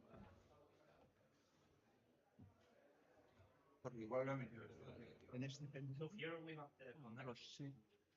Esperamos a que venga, que ya está controlado. Vale. Tenemos marca, hay una medio. Bien.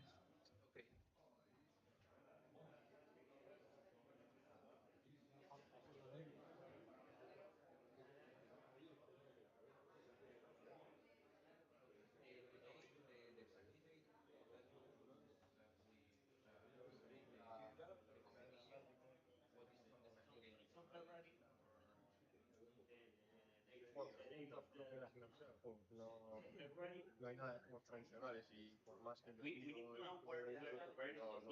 entonces, En mi caso me pasa lo mismo. Y bueno, pues entonces el truco se verá. a ver, aquí en juegos también se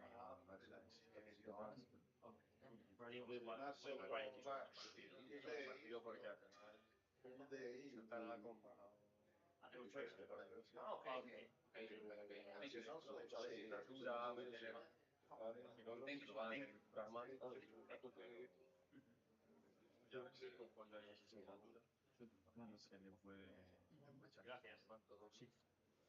lo piensa como usted dice, eso, incorporar los símbolos. Luego plantear que hay unas personas que hacen con el más probable es que dos veces cuando se viene a la mesa. Y luego tenemos un poquito de industria. Cuando ustedes Eso también autorizó en el máster también. Este año tuve un par de chicos que me dijeron entonces, por ahí hay gente que sí, pero es complicado. Y ahora con las nuevas directrices del ministerio hemos estado claro, aún se han sentido mucho este año. a todo a acciones, y toda la otra parte de educación. Y no hay gestión, hay poco, tema instalación, gestión, se toca un poquito de juegos. Nada. Aquí la tenemos de 3 créditos, además. Hay una cosa desde 2006. Porque aquí tienes parte teórica y parte práctica. Yo, en el momento que hice mi análisis de las directrices, y a ver, el grado como se lo en teoría es de unirse en otras partes, ¿no? Ciencias, pero por teoría. Yo hice el estudio, ciencias sociales sobre asignaturas obligatorias. Me salía 57% ciencias. Todas las ciencias, psicología, anatomía, 57 por 35 deporte, 10,7 nada más. Bueno, eso parecería razonable pensar que hay un desequilibrio. Sí, entre un 30 y 40 todo. Ciencias, de la actividad física y del deporte. Y dentro de ciencias, en todas las áreas, no está igual presente el área de ciencias de la salud. No, lo tiene. Es optativa. En nuestro caso, no, asignaturas que estén vinculadas con aspectos biomédicos. En nuestro caso, es la mayoría de asignaturas para estudiar. Luego, gestión poquitas. Y de rendimiento, evidentemente un poco más, pero no llega a la de ciencias de la salud. Y luego, fisiología, tienes luego anatomía, biomecánica, en nuestro caso. También, sí. Análisis nosotros tenemos como análisis de biomecánica, análisis del movimiento. Sí. Tenemos sociología, análisis de la conducta, sí.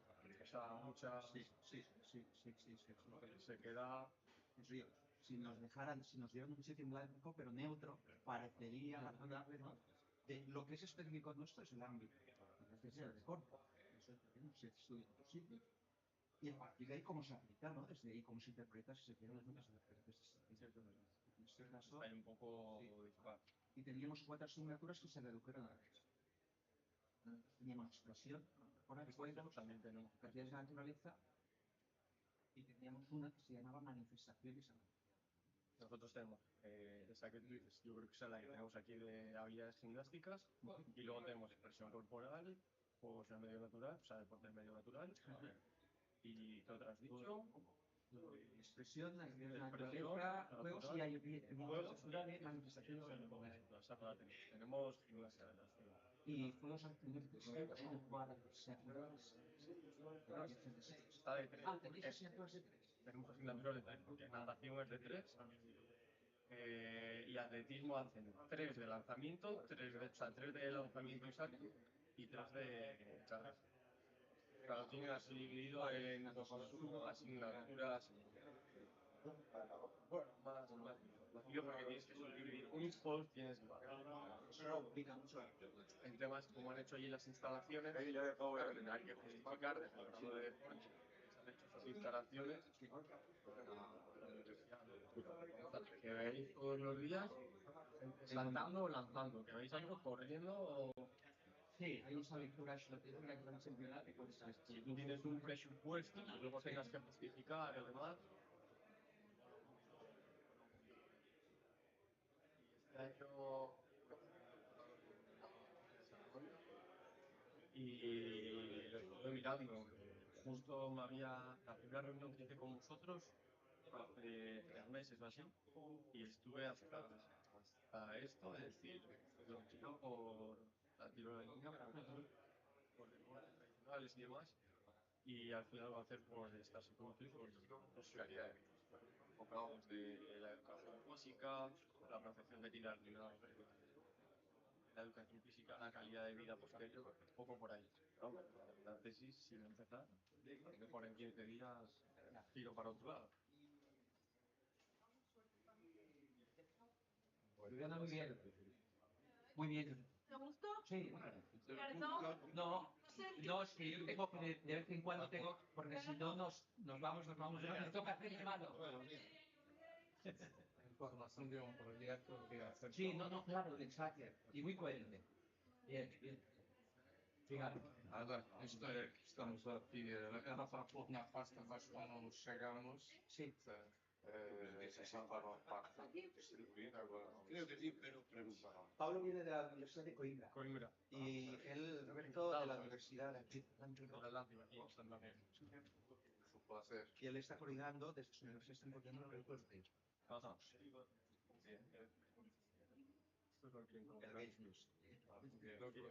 Para que lo puse cuando tuvimos la primera reunión, me dijiste para me reuní con ellos y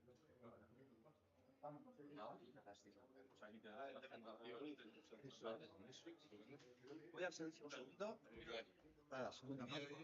Tenha informação que é igual. Paulo.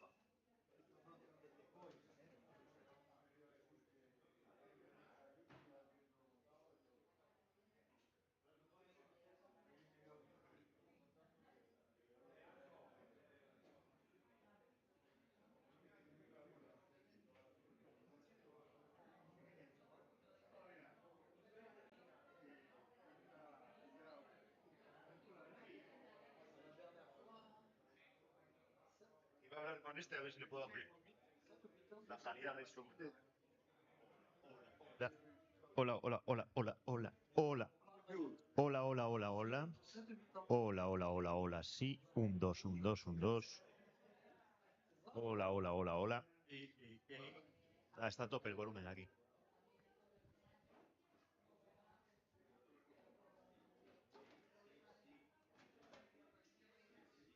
Hola, hola, sí. Ahora mejor. Un, dos, un, dos. Hola, sí. Oh.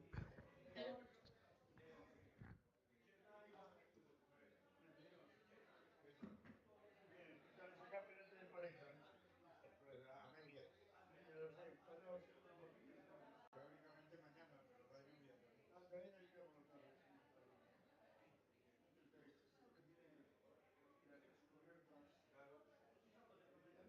Antes hablaba con las cositas. El ambiente del lugar. Pero la realidad es que el ambiente voy a pasar por la razón si te lo vas a hacer. Recuerda que siempre que te tratas, que no hay abierta,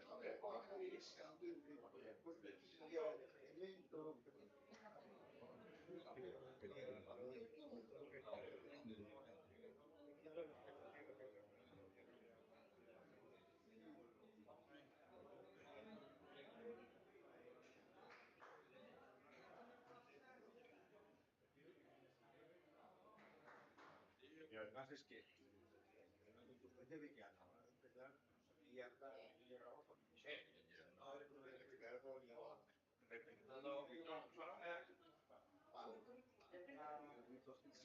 no respetando es una habilidad de 10 minutos decir lo que quieres, lo que quieres decir. Y luego tienes el coloquio, que no es tan como es que yo esto que no decía, vemos que me la fórmula del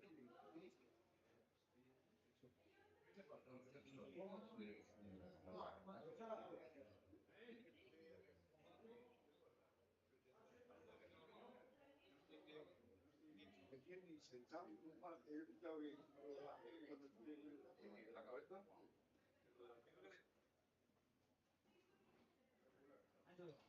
Luego hablamos.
Yo no soy de la organización, yo no soy de la organización, la zona es esta,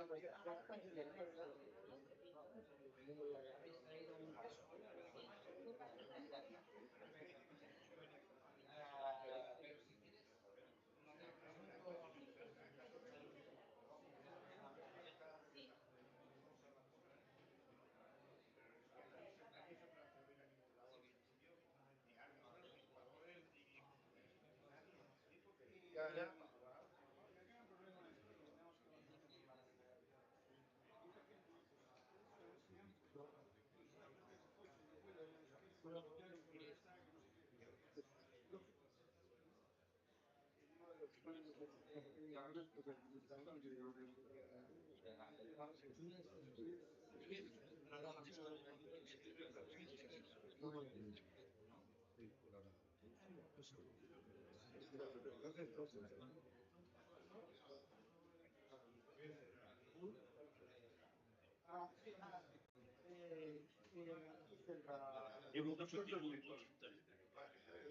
ya. Que todo eso iba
no lo sé.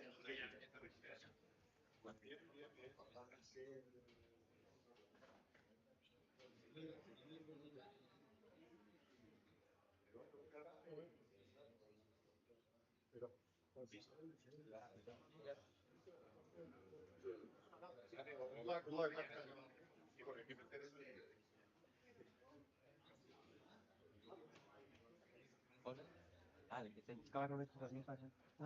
¿Dónde está Roberto? ¿Quién es Roberto? Aquí te estaba buscando. ¿Este es Roberto? Roberto. Un placer, Roberto. Encantado. ¿Tienes el pendrive? Lo tengo aquí, sí. Vale, perfecto. Te la había mandado al correo también. Vale, ¿me lo mandaste al correo? Lo mandé esta mañana, sí.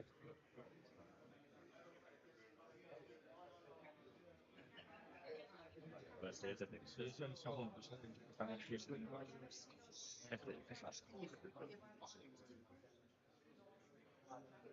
Ahí hice también un PowerPoint por si no se veía. Vale. Sí.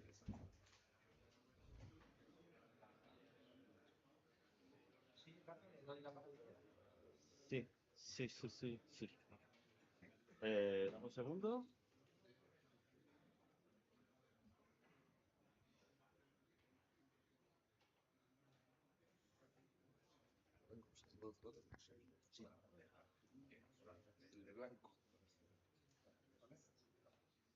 ¿Es done? ¿Bien? All right. Again, let's go to on with this second part. And now we are very pleased to give the floor Vale, se lo acabo de bajar.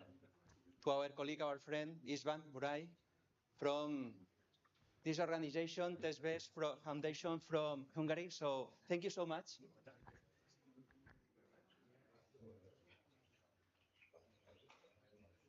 Close. So thank you very much for the invitation. I am very glad to be here and introduce our foundation for you. Today we heard a lot of things about the future and the past, and we heard also something about the financial question and the difficulties of run our organization and keep the cultural heritage. And the ask was speak a little bit about sports model or cultural model. And I have to say there is no culture without sports, and there are not sports without culture. But I had to choose. And I will speak a little bit about the model of TestFest Foundation, and I have to vote for the cultural side. So you will see, and you will see a little bit what we're doing in Hungary and in Szolnok. Of course, I have to speak a little bit about the story of TestFest, because last year we celebrated 30 years of foundation. And you can see some main aims from the founders, what they really want to achieve with this foundation. And you can see two guys or two very important people. One of them sits next of me in the left side, István Bali, and the other guy, maybe you meet with him last year, he is Sándor Mátyus. They are the founder of the organization, and I am very thankful for them because they run this organization in the last 25 years. So our story started in 1993 in Hungary. You know, maybe in Hungary that was a very interesting time because the older system changed, and this area and this decades, a lot of civil organization funded because that was a time for get free and get corridor for the civil organization. I think that was a very nice and very important area and time for the organization. So what was the aim of the funders? Something maybe not so easy to see and read it. I help a little bit. The first is preserving traditional craft handicrafts, the cultural things, sports and traditional games and chilled games. That is the basic what mean the things where we start to build up our foundation. Also very important was in this area to build national and international cooperations. That is why we are here, for example, in this organization, AGEST, because that is an international organization, and for us is also very important to be part of this association.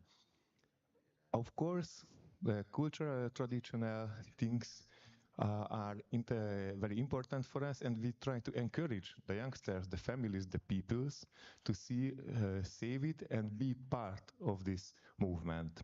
And also very important, I think all of your organizations too, keep equality, opportunities in mind, and involve as many people as you can from different parts of society, different parts of age, and, for example, culture. So that is the basic where we started to work 40 years ago.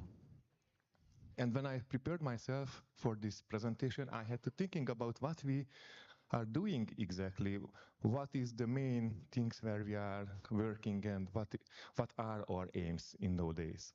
So you can see some pictures from these activities. The first, we started to collect different games from different parts of Europe. Mostly they are not sports games, but we have also some sports games in Hungary. But this kind of games have to play by some tools. You can see some pictures, for example, with Storkleg or Clickball. They are from different parts of Europe, and they are also some part of Hungary. You can see a cover of a book. This book is a collection of traditional games. The writer is István, who stay here. That is also an important part of our working. The second, what we are doing, do workshops where we teach the games for the youngsters and families, and we are visiting different events, for example, in towns and villages, where we can promote and do some presentation how works this game, and the families, inhabitants can play together during these events. And the third thing, what is very important, not just present the things, we try to teach the youngsters and the adults also. So we have game master trainings for different participants. And that is the three very important basic thing, what is the fundamentation of this foundation. And something, where are we now, and what is the activity in the days. So we have some camps, programs for schools. We have a very good cooperation with different schools in our town, Szolnok. It means we have primary schools and secondary schools where we can visit the kids, the students, and can promote and do activity with this kind of games. For example, for 5 hours, 4 hours, we be in the school and play together with the youngsters. And that is a very important step because we have connection with these youngsters and kids. So that is like an arm for a octopus who can grab the people and involve the activity of the organization. Of course, we have international youth exchanges. Today we spoke a lot about Erasmus Plus project, and it is very important for us because not easy to solve the financial question. That is a big help for us. And of course, the most important, maybe the member of the board could see in this March, we have a lot of volunteers. We are part of ESC project, and we involve a lot of youngsters from different parts of Europe, from example, Georgia, France, Slovenia, and we try to play together, try to promote together these games. It means we can transport the things abroad also with these activities. And the most important thing nowadays are community plays. You can see the pictures. And I think it is the biggest step what we achieved in the last 3 years because we have our own place where we can organize different events. For example, playing events, for example, theater events, for example, presentation of the volunteers. And it is very important because we can invite the people and we can build something together. So that is what we are doing, what is visible. And I want to ask you, there are somebody, so who like to play here? Please rise up your hand, who like to play? Higher, higher. And that was why I didn't see old people here, just kids inside, because who like to play never will get old, but we get old if we don't play. So that is maybe Homo ludens is our example kind of people. So we try to educate Homo ludens. Oops. So, hope. But I did it. You have it, doesn't work. Okay. So you can see some kind of games what we have that is from our collection, and I forget to tell you. Okay. And so these are the activities what can see in the stage. But what is the main sense? What is in behind of our activities? So we try to develop individuals because we start to work together with kids with parents, with adults, individuals. We start to work alone, but we try to do communities, try to support a little bit the families with these programs. And we try to build relationships between people, between organization in our whole hometown, because we have a very good cooperation, not only the schools, but also different organizations that try to help each other, because the local source is very big program everywhere, also in our hometown. So we try to cooperate together to share our research and do something that could be better, because all of us is the site of the culture. And also we have international level relationships also, and it is also very important for us. So the games are not only aims, they are also tools. So we look at the traditions like a tool to get the people, the organizations, the heritage and the values together. And that is also our aim, to keep these games, to keep in mind, to ask the parents, the kids, okay, be offline, be in the real world and play with wooden games, run, jump with bags, do something that is real. And we try to keep together the things. You can see two pictures in the above. There is a Slovenian guy who come for us like a volunteer. He lived together with Asperger's syndrome, but he organized a lot of running event and get brighter the international and then local connection. So not only the cultural side is interesting and important, but the inclusion is also very, very important for us, because we can include different people, different disabilities people. And you can see another picture. She is a very young lady who suffered from cancer years ago, but she get healthy again, but she has to move now with wheelchair. And we organize also caritative donates event with this game also. So I think what is the background is get the people closer, teach, respect the differences, strengthen the solidarity, and keep our cultural heritage too. Other side, okay. And that, I think that was the last. Yes, so very shortly, very basically, what we do there is that, and we invite you also cooperate, do together what we can, and do a little bit better and more playable the world. Thank you very much.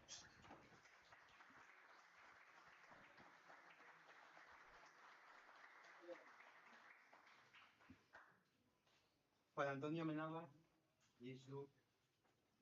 Okay.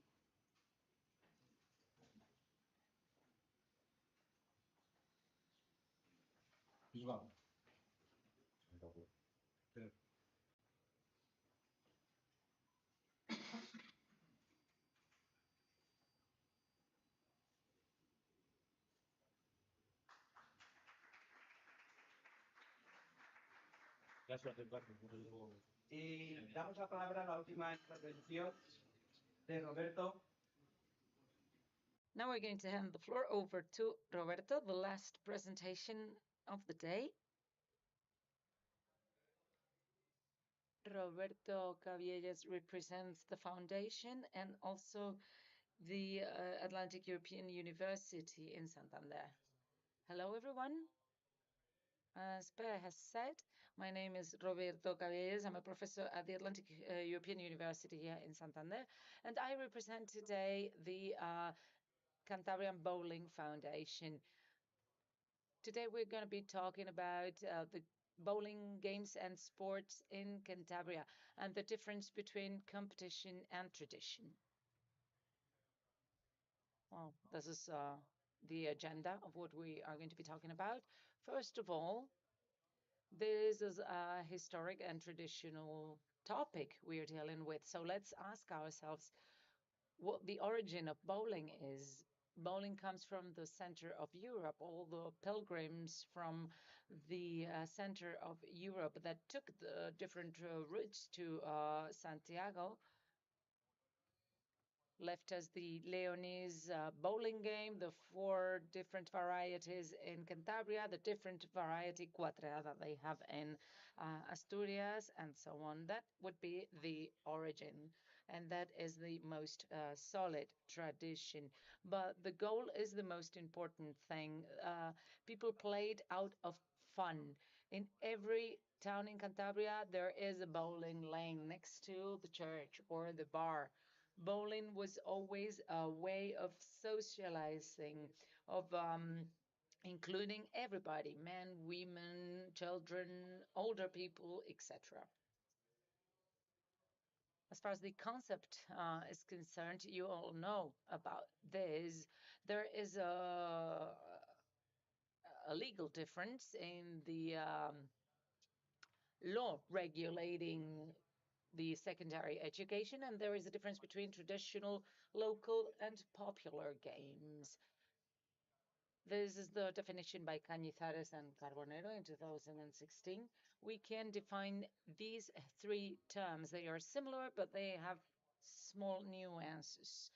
And we are going to see why bowling can be traditional, local, and popular. They are traditional because they are of common use and they are passed on generation after generation. They are local because they are original from the place where the game is played, and they are a reference. And then, in this case, it may not be 100% original as it was coming from center of Europe, but we've made it local and added our own varieties. And thirdly, it is popular because it's widespread and it's widely played.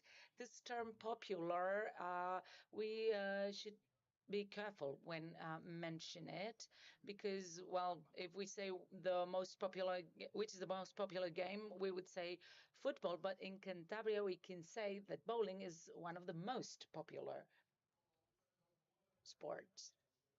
As many other traditional games, bowling has also become a sport. We used to have the traditional game in the towns and villages, and now we've become a sport. This is no longer spontaneous, but more organized and institutionalized. We have the Cantabrian Federation, we have the Spanish Federation. There are rules. We have competitions organized by the federations, championships, tournaments, etc. And we also have the media which actually gives traction to our sports, and it reaches out many more people. We have some important milestones here. The the reason for the success of bowling today is due to the fact that in 1958 the first bowling league was created with 8 teams and 50 players, and the game reached its peak in 1983 when we had 304 teams and 3,200 players. It's true that there has been some decay, and maybe there's not as much participation as before.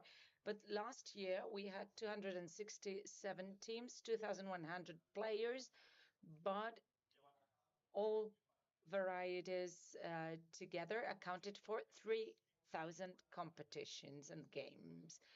The reason why there has been a decrease this year has to do with other forms of leisure, other sports. Technology forces us to be more sedentary. We have WHO reports saying that this is the most sedentary youth in history, and up to 80% of our teenagers are above the limit of use of screen and technology devices. How have we addressed the recovery of our cultural values and the participation of players? By the end of the 60s, the bar leagues appeared. Why? Because in 1958, the league began, and the leagues used to begin. As we said before, bowling was played next to churches or bars. So many bars in Cantabria had a bowling lane next door. So they started sponsoring their teams, and that's how the league started. Then in 1990, the first bowling schools were open. If we manage to have children interested in learning, and if we're able to provide schools to help them learn and practice more, share their time with other young people who can become interested too, we're going to gain many more players. That was in 1990. In 1997, this was the same with women. The female category was created. All the girls and women who played in the village or watched the game on TV managed to have a league for their own, and they continue playing today. The most important milestone for me was in 2001, which was the creation of the educational project, which is called in Spanish, Madera de Ser. I think people my generation have all played bowling in school, secondary school or primary school. That was the first time when I first told my parents that I wanted to practice bowling more, and so did many more kids of the same age, and this continues today, this project. In 2015, the government of Cantabria recognized the bowling game as an intangible cultural heritage. So we have the presence of the institutions, and then the bar leagues that started in the 60s are now at their peak. An example for that is the Ucieda League with 30 teams and 500 players. We also have the San Vicente League, the Iguña League, the Bar League of Valdaliga. So maybe we have less members in the federation in terms of participation in competitions, but we are recovering that cultural value related to hanging out with friends, drinking a beer, playing bowling, etc. So there's not such a big demand for competition. There is also being a decrease in participation because people have to work or study or have family ties, etc. And if they don't have time to train, they cannot compete. But maybe if you don't need to be too compromised, you can always join a bar league.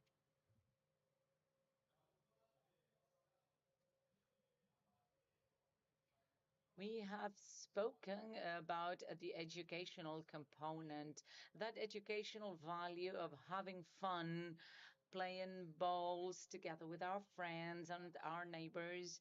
And then there's a third pillar, which is the educational value. We have a royal decree that regulates the curriculum for education, for secondary education on a national level, and it contains several goals, and we have this one, the J goal, and then the regional decree 73/2022, which sets the goal for secondary education. And this is about knowing, valuing, deepening, and improving our culture and the tradition of our villages and towns.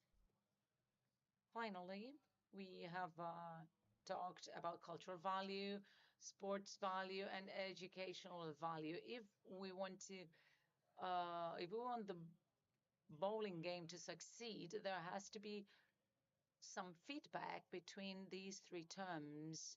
Sports value. 1 month ago, Spain was proclaimed European champion, and all children wanted to become Lamine Yamal. 2 years ago, the female team won the world championship. All the girls wanted to become footballers, such as Alexia Putellas. So let's see if this week we are able to really disseminate and speak about this. Let's see who is going to win this week's Spain's championship. And maybe boys and girls after this will want to become a champion. When we were kids, we wanted to be like the best player back in the day. The cultural value,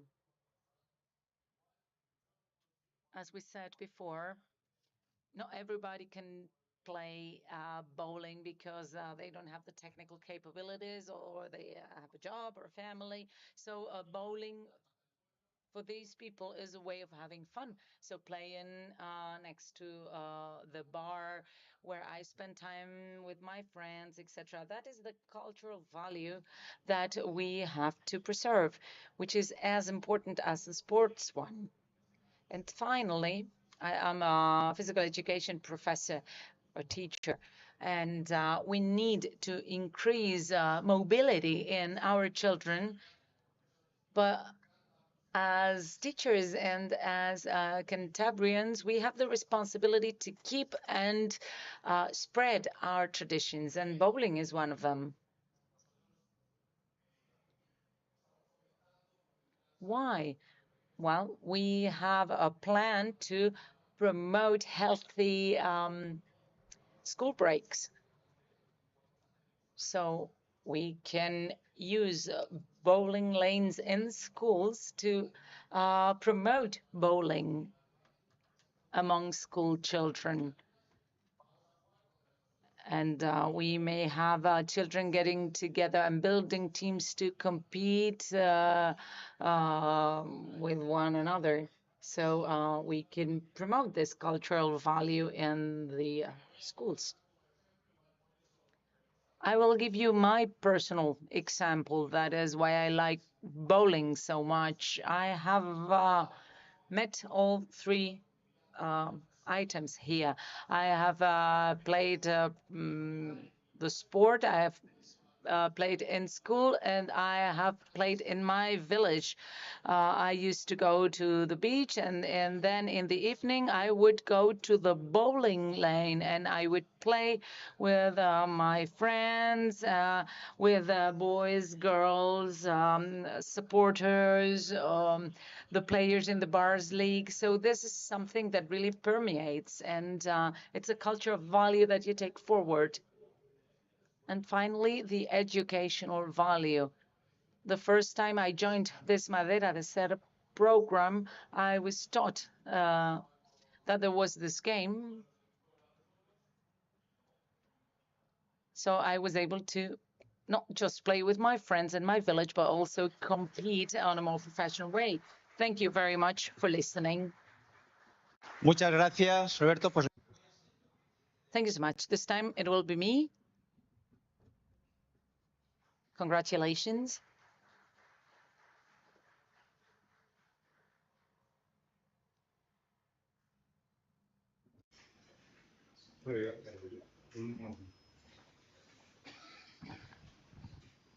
bien, pues felicitar a todas las personas que han.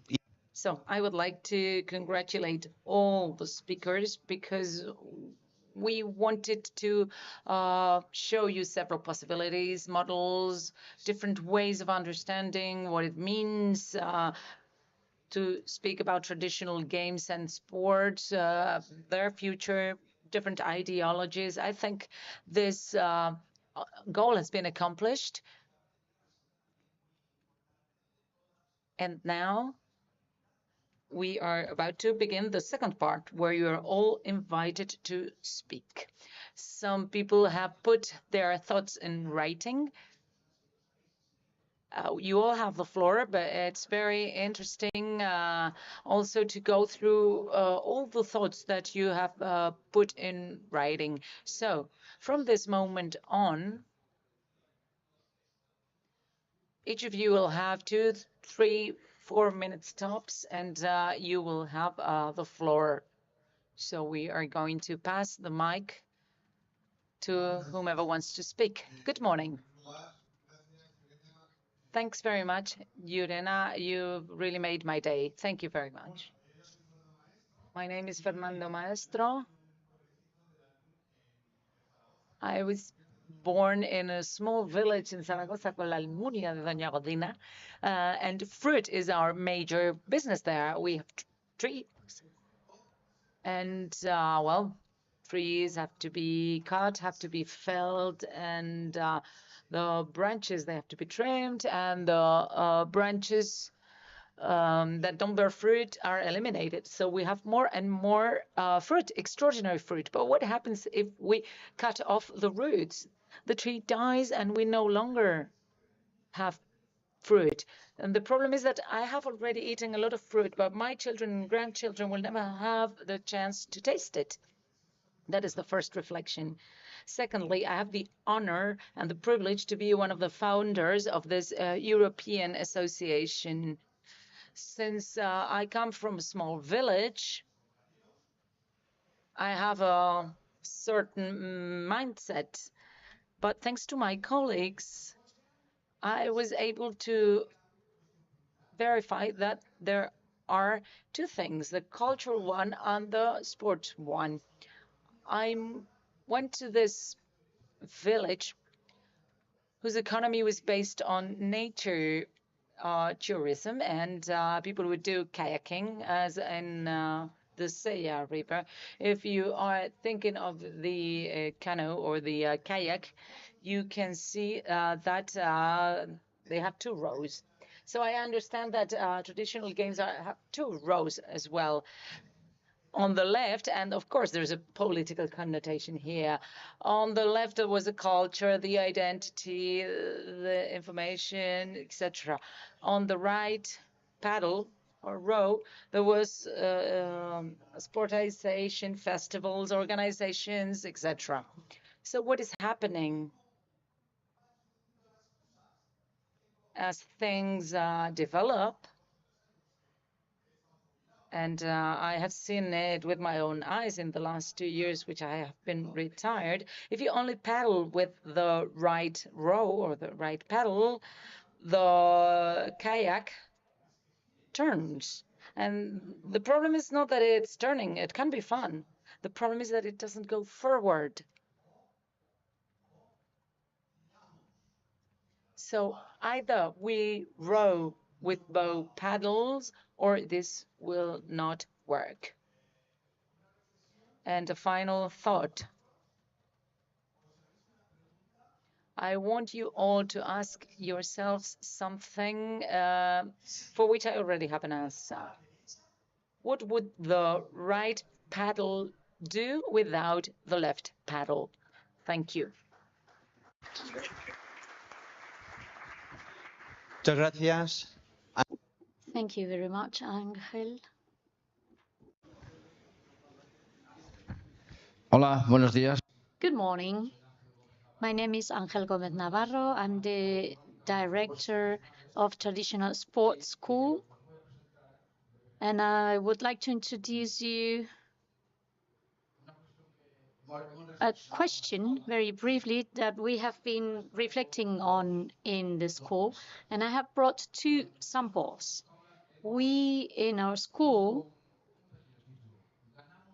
we have a motto. We play and win. We win and play. It is a word game, and it is a dichotomy.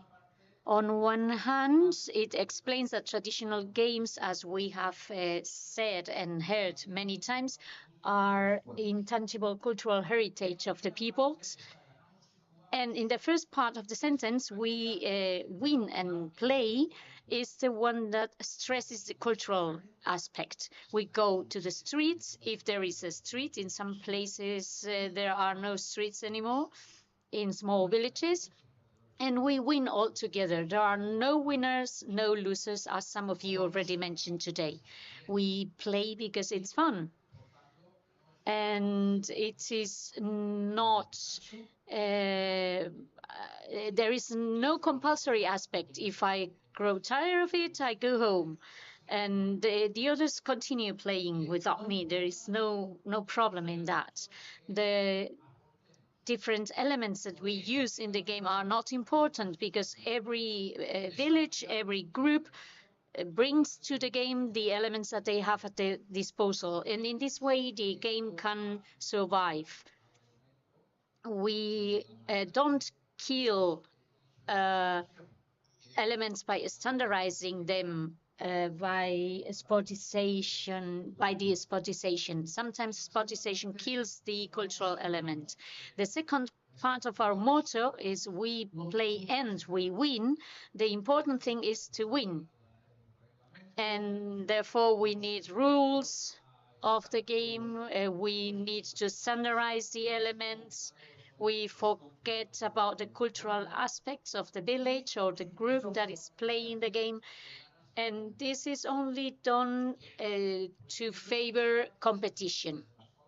And in our autonomous school of traditional sports in Valencia, we would like to defend the intangible cultural aspects even above the competition aspect and above the scientific aspect. And Fernando Maestro has explained it very neatly. Institutions and entities and politicians tend to promote the competition aspect.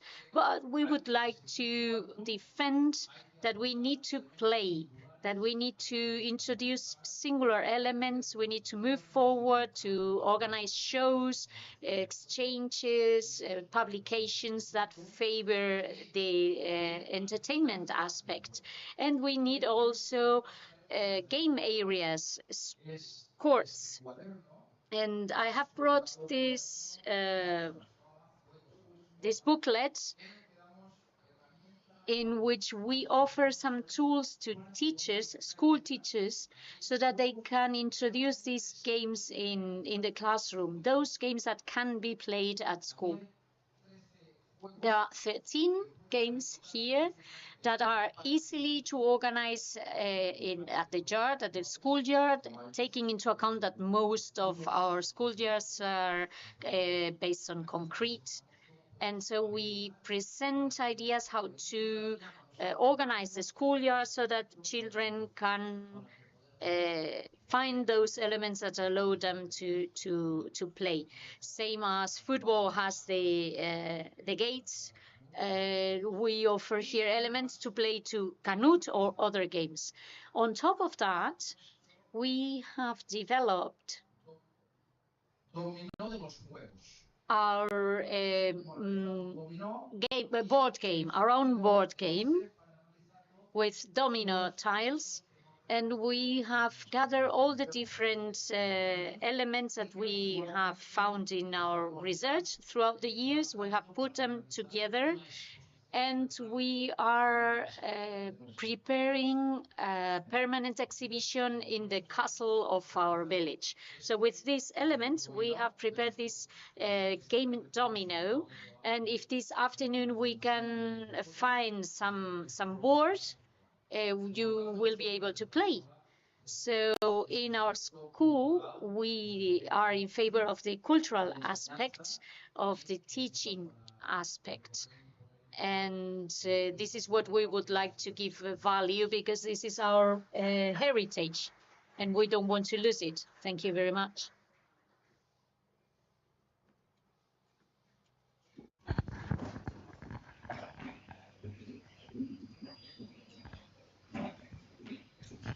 Hola, buenos días.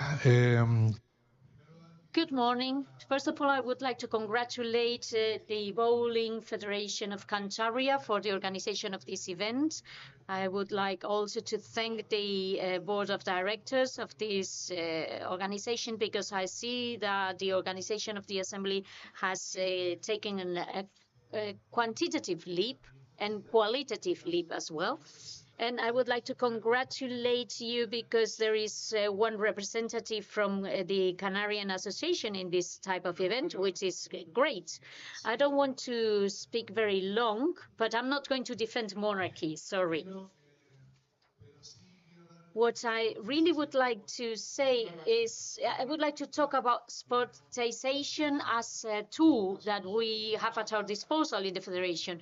We are playing to win here because we are defending a culture that is over 2,000 years old. After colonization, after a dictatorship, everything, we're still supporting this indigenous value that it is still alive in this mixed society that is the one in the Canary Island. And for us, it is very important that federations and associations are aware of that, what our friends have just mentioned. Culture, sport, and identity and education are together. We heard the example of the Pooling Federation. They are defending the traditional modality, but they have started to organize a modality for children and another one for women. And they have another one which is not competitive, but it's enjoyable. It's how to manage a joke of animals. And it is very nice. I've liked especially the videos that you have shown. Some of them made us laugh, but it is, for example, the shepherd's sleep was a means of transportation, but there are other traditional sports that they used to be weapons, and we are sportizationing it. We are sporting in it. And in our federation, we have been working, going to schools, working on the cultural aspect, the traditional aspect, but also the sports aspect. We have organized school competitions from our federation in which many children could participate.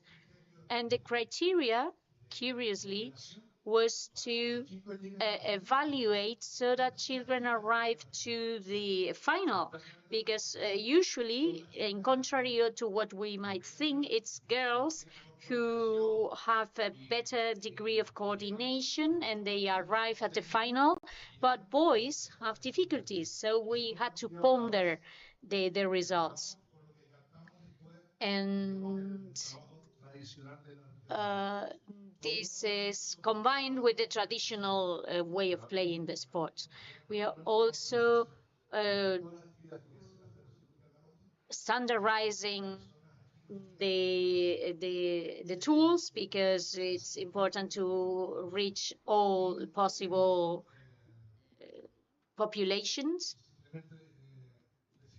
And I just wanted to say that sportization is another tool at our disposal. We should not forget about the cultural and traditional aspects. But also we have standardized sport materials. We can keep both. You can have a fighting modality in which the contact is allowed, and in which you need some protection. And there is another type of competition that is the exhibition type, in which they are using the stick fighting, but it's more in the traditional way. And then we have another part of stick fighting, another modality in which the skill and the ability is important. And there are three different kinds of competition. And finally, about the highest council for sports in Spain, they recognize traditional sports in Spain. Why? Because well, sometimes we have difficulties with stick fighting because it's not recognized by the highest council, and all the traditional sports that have been recognized by the highest council can enter the federation and can be recognized locally as a traditional sport. But stick fighting is apparently not recognized, and that therefore we have problems to join federations, and we could not join your federation because we have not been recognized by the highest council for sports. We can only do it as an associated sport to another type of sport. But we would like to belong to the federation. That's all. Thank you very much.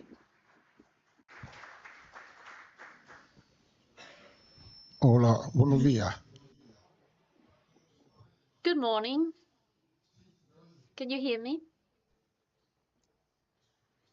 I was going to introduce myself. You could read my mind. So I decided myself that I wanted to introduce myself, but the president is asking me to introduce myself, so I'm going to introduce myself. Very briefly. My name is Jose Hernandez Moreno. At the moment, I am a professor, a retired professor from university, but the moment I retired, I wonder why I could do it, because I do more things now than the ones that I did when I was working on top of everything. So I'm not going to explain everything that I do, but I am at the moment I'm in charge of the stick fighting, the Canary stick fighting. And we had that before the conquest. It is documented. There are written documents in 1420. Anar Garcia's chronicles talk about the stick fighting, and this is the most known document. Although it is contested as well, if it was a sport or if it was a real fight or not. But apart from some things that I would like to explain later, I would like to offer you some reflections. First of all, I would like to congratulate the whole organization. I'm all in favor of moving forward with this type of organizations. 30 years, it's amazing how we have progressed in our practices. It is amazing.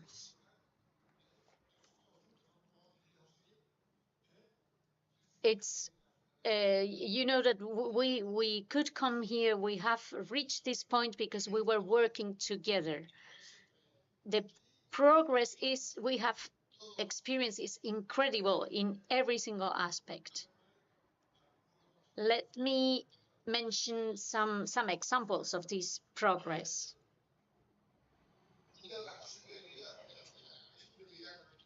There is, I would like to talk about Canarian wrestling as well. Of course, we have been talking about the cultural aspect, but the cultural influence of Canarian wrestling is way above the influence in any other region or any other wrestling type. And I'm not just doing it because I am an expert and a university professor, but because I have done research about it. If you walk on the Canary Islands, you will see sculptures that have been inspired by Canarian wrestling, music as well. Every traditional music group has a song, at least a song to the Canarian wrestling, poetry, congresses. The presence of Canarian wrestling throughout the culture is amazing. In our language, we call each other puntal. Puntal is the stick in stick fighting. We are not talking about Canarian wrestling only, but also the stick fighting in the Canary Island. And we call each other puntal, which is the stick. Hello, stick, how are you doing? So the cultural influence is enormous. Another very important aspect in this sense is that in the last 2 years, there was no female stick fighting, and at the moment we have 400 female members in the last 2 years.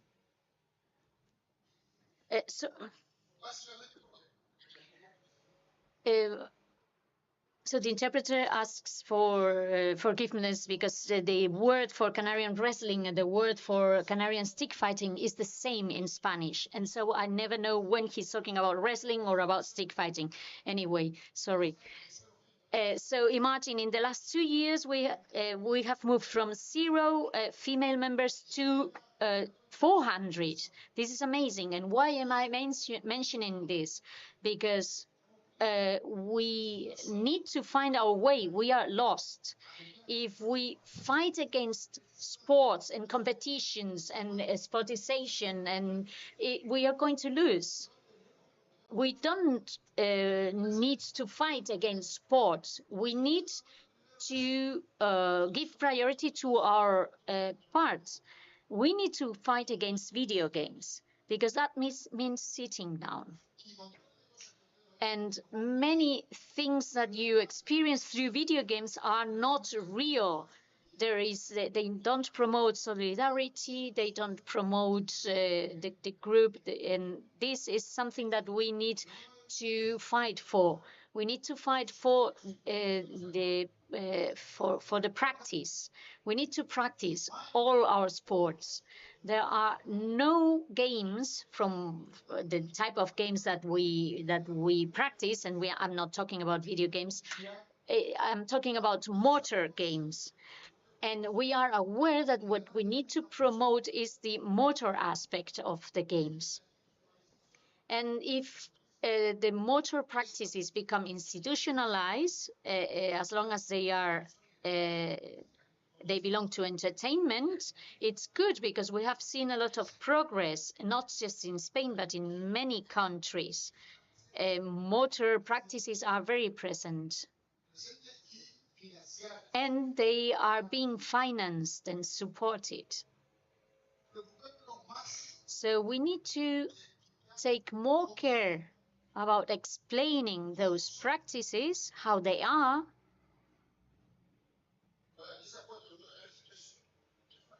and I'm going to be critical now.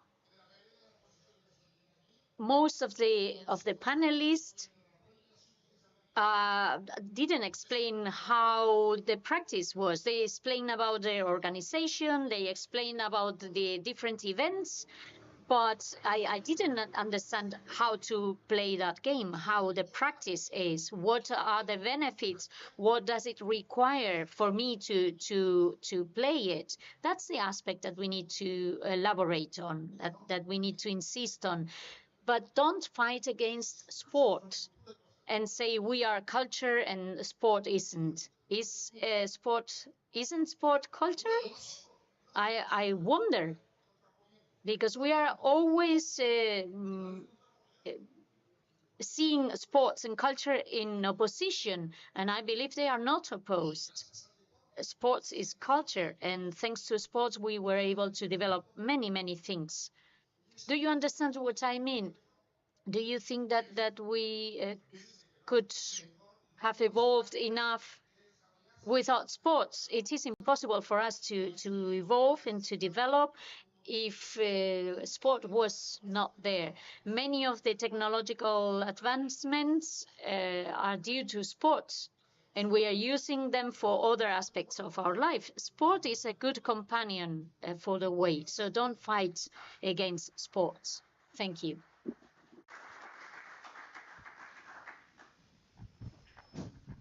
Buenos días. Me voy a sentar. Good morning. I'm going to sit down so that nobody can see me. My name is Antonio Quintana. Good morning again.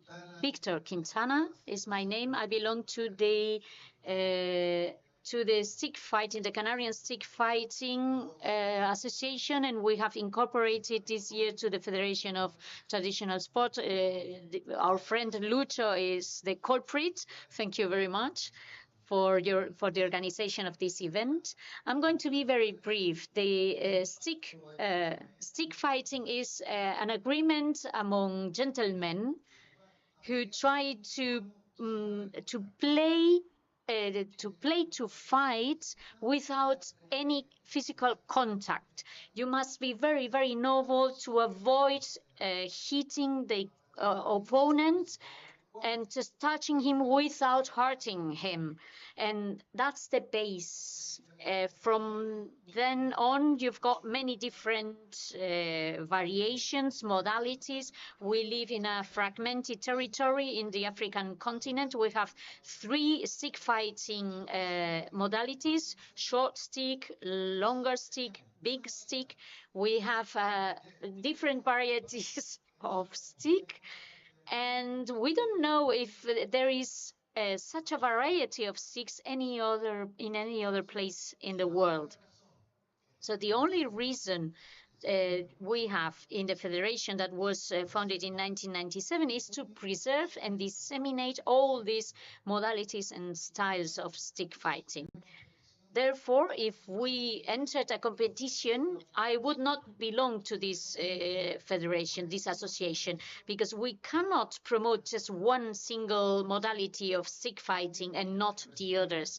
In our diversity is where we find our cultural richness. Thank you very much. Muchas gracias. Yo quería compartir con vosotros. I wanted to share a reflection with you. I believe that everything that has been said here has a very ideological component, and this is good because we all have our own ideology, because it makes sense to what we do. Look, I believe that it is important. We are all important at the same level. And it is important to use beautiful words, but it's also necessary to show proof of the importance of traditional sports. And when we talk about the educational use of traditional sports, we need to think of the practice, because how do you learn to swim?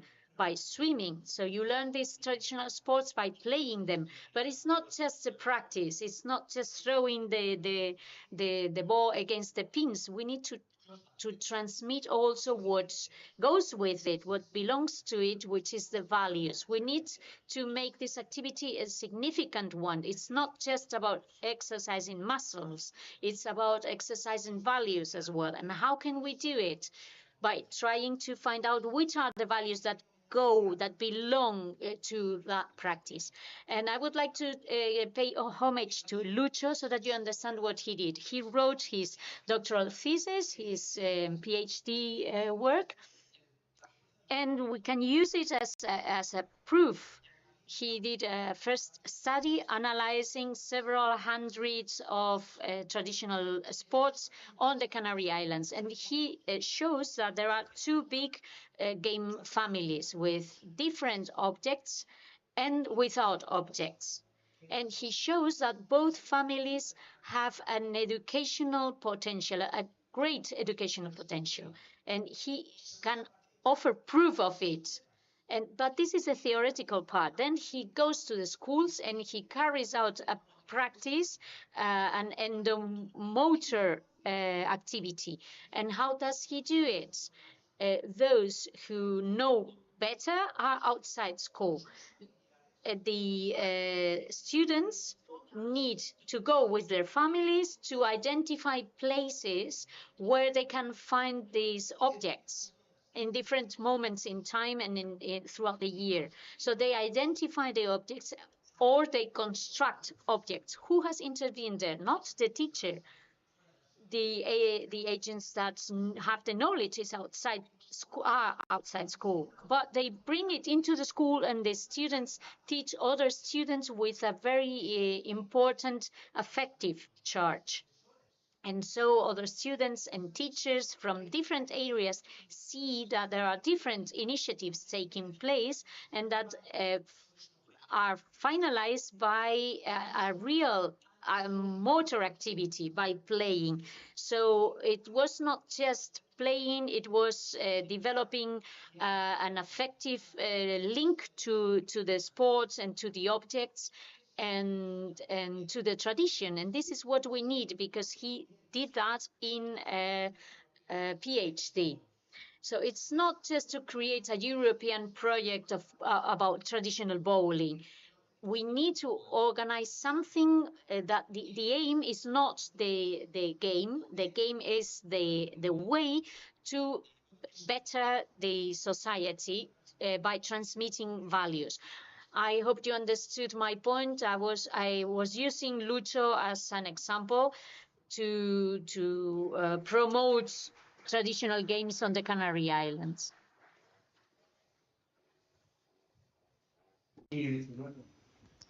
Bueno, unas cosas. First of all, I would like to ask for forgiveness because my Spanish is not very good. I'm kind of talking Italo-Spanish here. Thank you very much for organizing this event, for the context. It's a very useful organization. It's the first opportunity that I have found to reflect on the context in which we are developing our activities. I believe that nobody here is against sports. Nobody. Because as Fernando just said, it's like the left row and the right row. It's the right hand and the left hand. We need both to move forward. Eventually, we aspire to become a sport because this is escalating our traditional sports.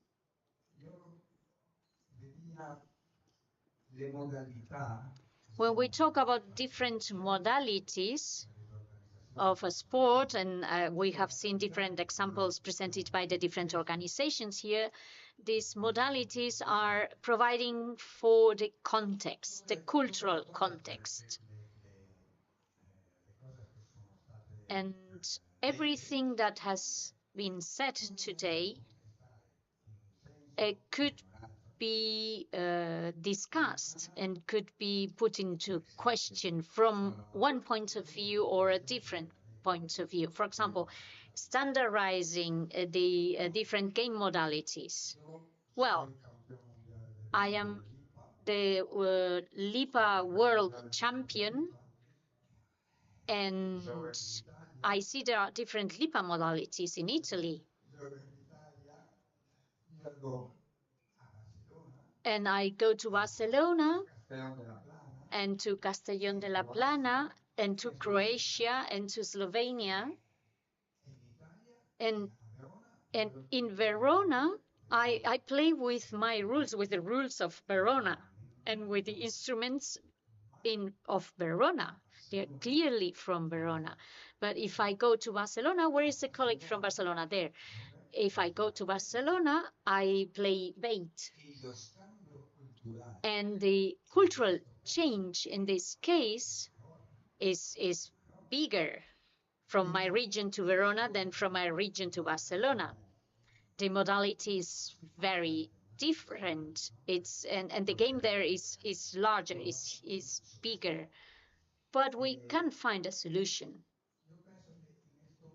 And I believe that at the moment in Italy, not only in Italy, but I believe also in Spain, the institutions, sports institutions are stronger than cultural institutions. And this is a problem. Why is that a problem? Because in the sports institutions have a different sensitivity to cultural institutions. Of course, I'm not talking about any particular institution, I'm generalizing, but I believe that we should reflect on this, and we need to work to sensitize the sports institutions so that they develop a higher level of sensitivity, like cultural institutions. Someone has mentioned here the decision of the UNESCO in 2013, where they decided that traditional sports were intangible cultural heritage.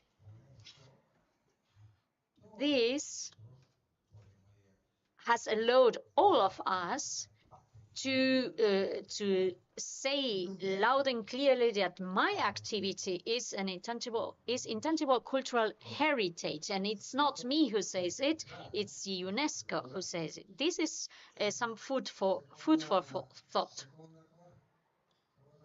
Secondly,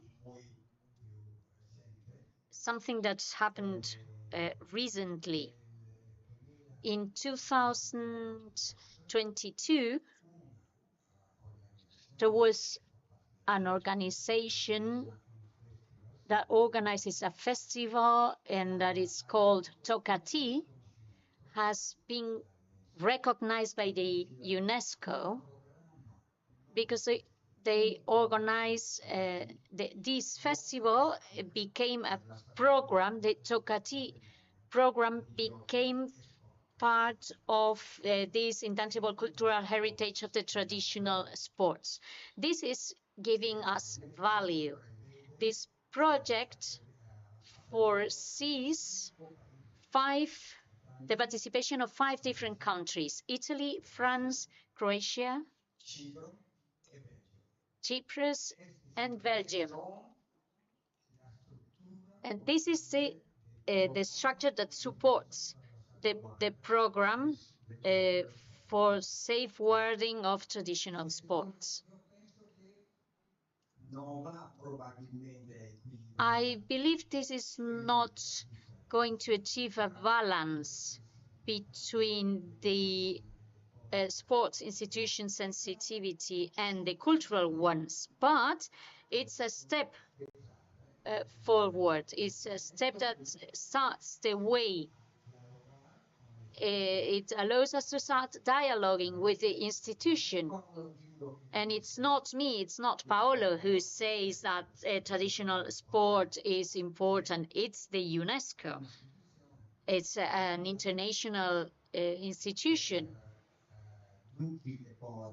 that is removing all possible doubts that you might have. I don't know how to express it. The UNESCO is the largest and the most important cultural institution in the world. And we need to use this tool and to put it in value.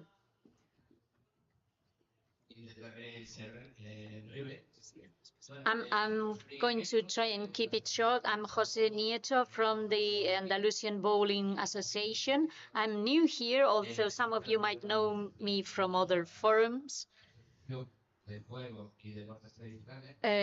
We belong to the European Association of Games and Traditional Games and Sports, and I'm also working together with the Cantabria Bowling Association. You are doing a great job for the moment. Let's see what happens in the future.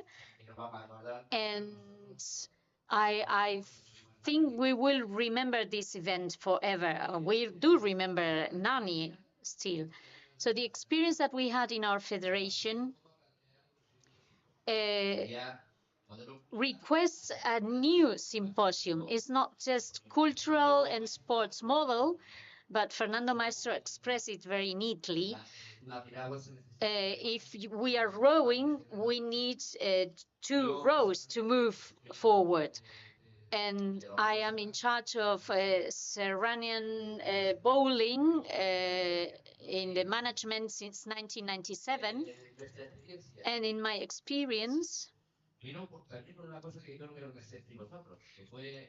I realized that there are some events that are important, like the Verona Festival, and I would like to commend those who were at the organization. If we don't get in touch, if we organize things together, we are scattered around. You are in your village, I'm in a village, and we were in Nani in Italy together. And in my experience, in our federation, the sport aspect has become a tool for us. It's a means, it's not an aim. I was talking to our colleagues in the federations. From middle July to middle August is vacation time, so we don't have competitions. Why? Because there are a lot of popular festivities where thousands of people participate and they are not federated, they don't belong to the sports framework.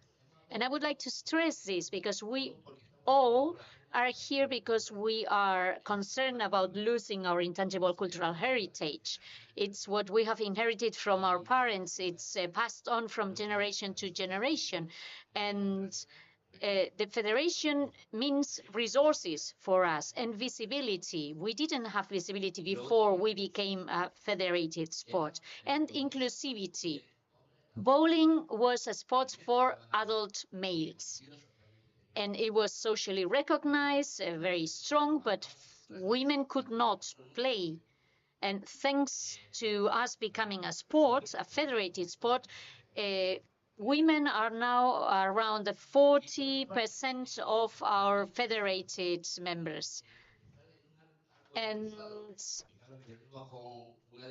after going through this sportization, we have teams, and teams need to be reinforced as well. And being a federated sport has given us a model to work in team. So I would like to thank the federation. I would like to thank the Fernando and everybody for everything that you have done to achieve the UNESCO declaring us intangible cultural heritage. And it is important that it is published. And I would like to thank you for your work. This is a heritage that belongs to all of us. We are very happy to have been recognized, and we are very happy to be a member of the European Association. Thank you.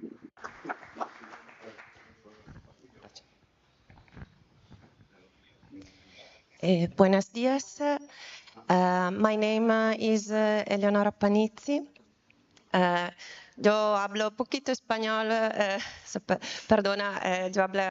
I don't speak much Spanish, so I'll speak in English. It will be able to translate what I'm saying. I'm a member of the board of the association Lega Bis del Garda, and I'm here with our president, Mr. Marco Fava. And I don't want to make questions or give answers, but only to share our experience and talk about what we are and what we are doing. And we are an association of the Lake of Garda, the big lake in Italy, and we are rowers. We play with the flat-bottomed boats named Bissa, and every boat play with 4 rowers. And every year on the Garda Lake, we do a championship that is named Bandiera del Lago. And we do 8 races on the lake. Every race is in a village on our lake, and every boat represents a village. And we really like to participate to this symposium, and especially for the argument of today, because we are facing a dilemma. And almost 10 years ago, and in our championship, there were about 30 boats, and now this year only 10 boats participate to our championship. Female started to row about 13 years ago because, you know, on the lake, someone will think that the women doesn't bring luck on a boat. So only 13 years ago, the women like me went on a boat and participate to the champion. And about 10 years ago, we entered in a federation, the sport federation, that it named FIXF. And that was a change because if you want to race, for example, you have to do a medical visit like an athlete agonistic that. So not everyone can participate as in the past. And another problem is that the village on the lake as over tourism. So 30 years ago, 50 years ago, the rowers were people of the village that compete for their own village. At now, in the booth, you don't find the people of the village. Every booth is composed by 4 athletes, and the people of the village is not more local because of the over tourism. The price of the houses in our lake is too high, and the people of the lake have to go away, and that's the problem. And for example, we are now facing. I will cut. Sorry. We are now facing our dilemma because we have to survive and not to die. That's only what I want to share with you. Thank you very much.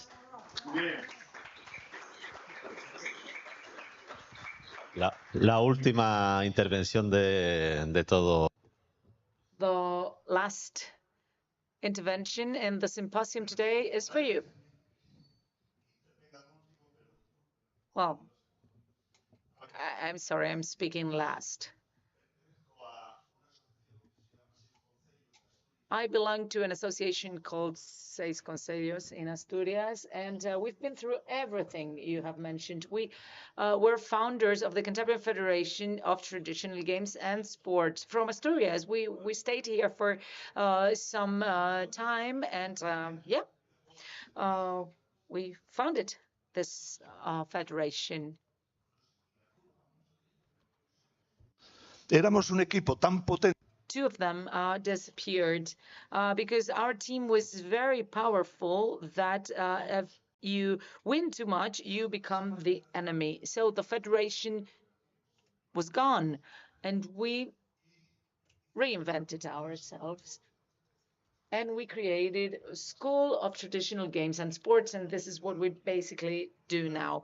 We are federated in the Basque Country as well in order to compete in some of the traditional games in the Basque Country. We have some very top-level competitors over there, and it's all very much related to culture and to sport. One cannot be on top of the other. We know that, but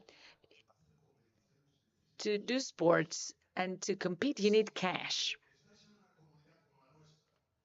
If you are in a community like ours, where we have the Asturian Federation, we only have 3,400 euro. We don't have even money to make signs.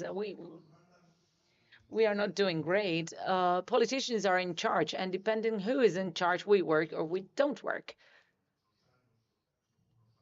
There was this politician who was in office for some years in charge of sports, and he did a hell of a lot of work in favor of traditional games, but he left, and the new one who stepped in didn't like this at all, so forget about it. We believe we need to continue doing what we do, continue visiting schools and presenting traditional games and sports.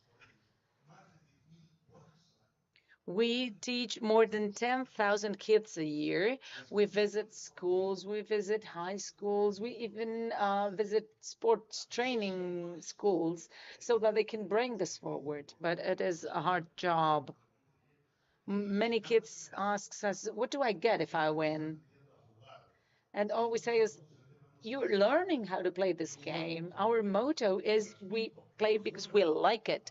And we pass this on to children so that they become as passionate as I am and keep playing at the age of 70 something as myself. Thank you very much. Muchas gracias a Thank you very much indeed to you all. Antonio and Ulises, they kicked off the symposium this morning. They opened the floor, and we've asked them to underline some of the key messages that we have heard this morning. So some final remarks from you both. Thank you. Pues muchísimas gracias. Evidentemente, nos han quedado imágenes muy visuales. Thank you very much. We have seen very clearly this idea of rowing together from both sides of the boat. We also have a very clear picture of how much our traditions and our heritage is suffering. Everything we have received from our grandfathers, and it's not a legacy, but a debt we have. And we've heard about obligations, the obligations of keeping up the fight. When we talk about disseminating, promoting, and spreading our culture and values, we tend to think of the people who are the destination or the end recipients of our work. But maybe we have to work on the people who are reluctant to admit that this part of culture, as sports, we used to have a term in Catalan. We have two terms to distinguish sports and games. So maybe we need to introduce the administrators and the rule. To give you an idea, we were trying to organize a festival of traditional wrestling in León in November, and somebody said to me, speak to the civil servant in the government, in the regional government, because they have a lot of money for traditional things. So I gave proof that this was an international event, but they asked me for a standard sports calendar.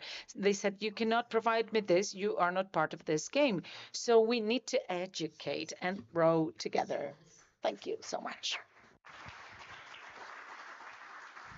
Continuando con las ideas que planteaba Antonio, también los...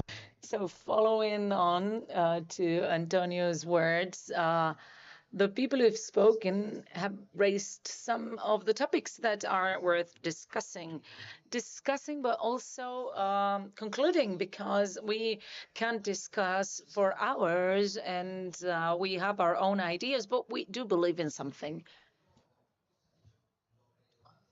We've said it this morning, and what matters here is tradition.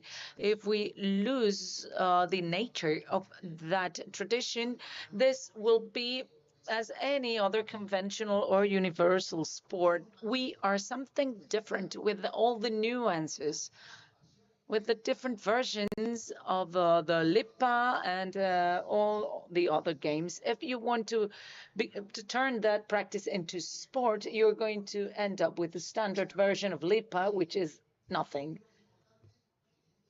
I think it is important that we present a project. We are talking to administrations and asking them for money. But are we presenting a consistent project in the short, mid, and long haul? Are we doing that, or are we just putting out fires? This is something we have to think about. All the projects that are coming from the civil society on the national and European level has to be borne in mind. We are all convinced of the value of our practice. Now we need to convince the rest of society. We have to give them arguments, visibility. And of course, we have to give these practices prestige and a reason for being. We are also mixing federations with sportization. Being an association and rowing in the same direction is one thing, but becoming a sport has a different meaning. Think about this as taking only one leaf from the tree. Thank you very much.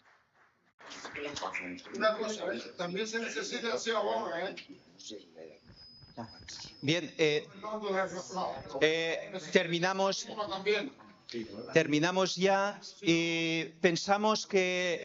So we are going to conclude. We believe that the model, the organizational model today was a good one. We will send you via WhatsApp or email a form in order to see what topics can we deal with in the next symposium. We would like to know what the interests of the different associations are. To finish, I'm going to give the floor to this person who's going to introduce himself. My name is Juan Antonio González Fuentes. I'm the Director General for Culture and Heritage in the Government of Cantabria, and I am here today in replacement of Susana Ruiz, who is the Director General for Sports. She couldn't make it today because she has a sick child and she had to stay with him. So I believe that I have to be here after hearing you all. Traditional sports are culture and our heritage. Discussing endlessly the relationship between culture, sports, and education is ridiculous because from the basis of our Greek and Roman and Christian civilization, games, sports, and culture are the very roots, at the very basis. Take the Olympics as an example. The game says it. It's the Olympic Games. So culture, sports, games, they are all ingredients of what we are today, of what Europe is today. Another issue is the defense of our heritage. These traditional games are a heritage that belong to the entire society, the country, the regions, and the civilization we are part of. So it is an obligation from civilizations to defend that heritage. So we have to establish a permanent and constant dialogue between those of you defending that heritage from the civil society perspective, which is fundamental. No country, no place in Europe is able to do things only from an administrative perspective only. It is the civil society, the one that is demanding things. And we are only there for 4 years. I've been here for a year. I will live in 3 years and someone else will succeed me. And founding or setting the administrative foundations is complicated because of all the legal and administrative intricacies.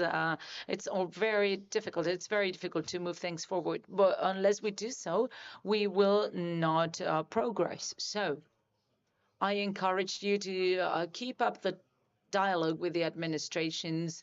We, from the administrative perspective, have to understand very clearly that we are defending our heritage that belongs to all generations and that will prevail for the future generations. And this is what we have to do. That was all for me. I don't know if you have any questions. If not, I have the floor back.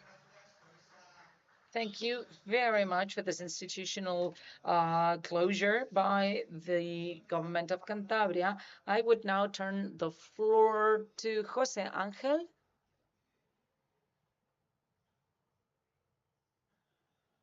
Before we do that, I have to give them this token of appreciation.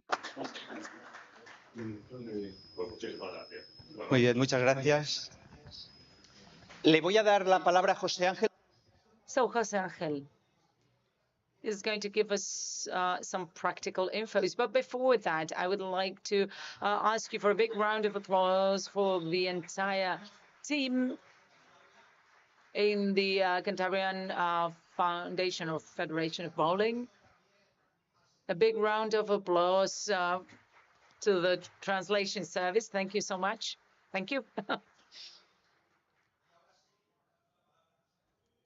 Jose Angel. Okay, we are going to be serving lunch in the building next door, 100 meters away from here. We are all having lunch together. And then we will have the games from 4 to 8, 8:30, and we will distribute the games as we go. Our idea is that you spend time in all the games, not just one game. You can do one, have a little rest, and then try a different one. We don't want you to be punished by doing what you do every day. There will be 2 turns for lunch. So first come, first served. That is how it works. So if the guy from the lunch service says that we need to make a break, we will have to make a break. There's some wine and some appetizers. After the games, dinner is at Mi Campus residence, and tomorrow at 9 a.m. we have the assembly. I'm going to ask you to be punctual tomorrow. I know that it was complicated this morning. You may have to get up a little bit earlier this morning. So try to be punctual so that we are agile tomorrow, because today we were a little bit over time. So let's meet up at 8:45 here tomorrow. Thank you. ¿Dónde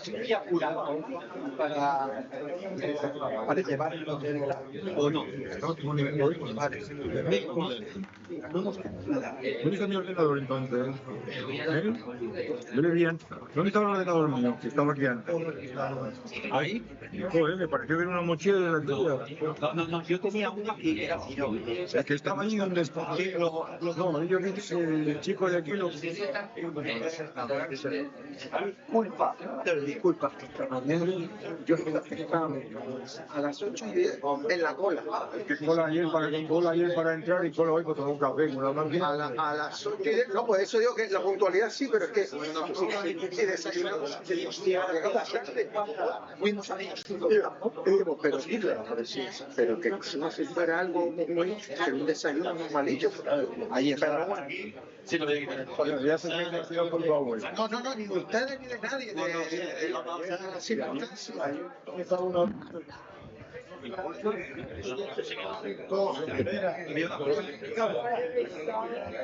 No la llevé yo, ¿eh?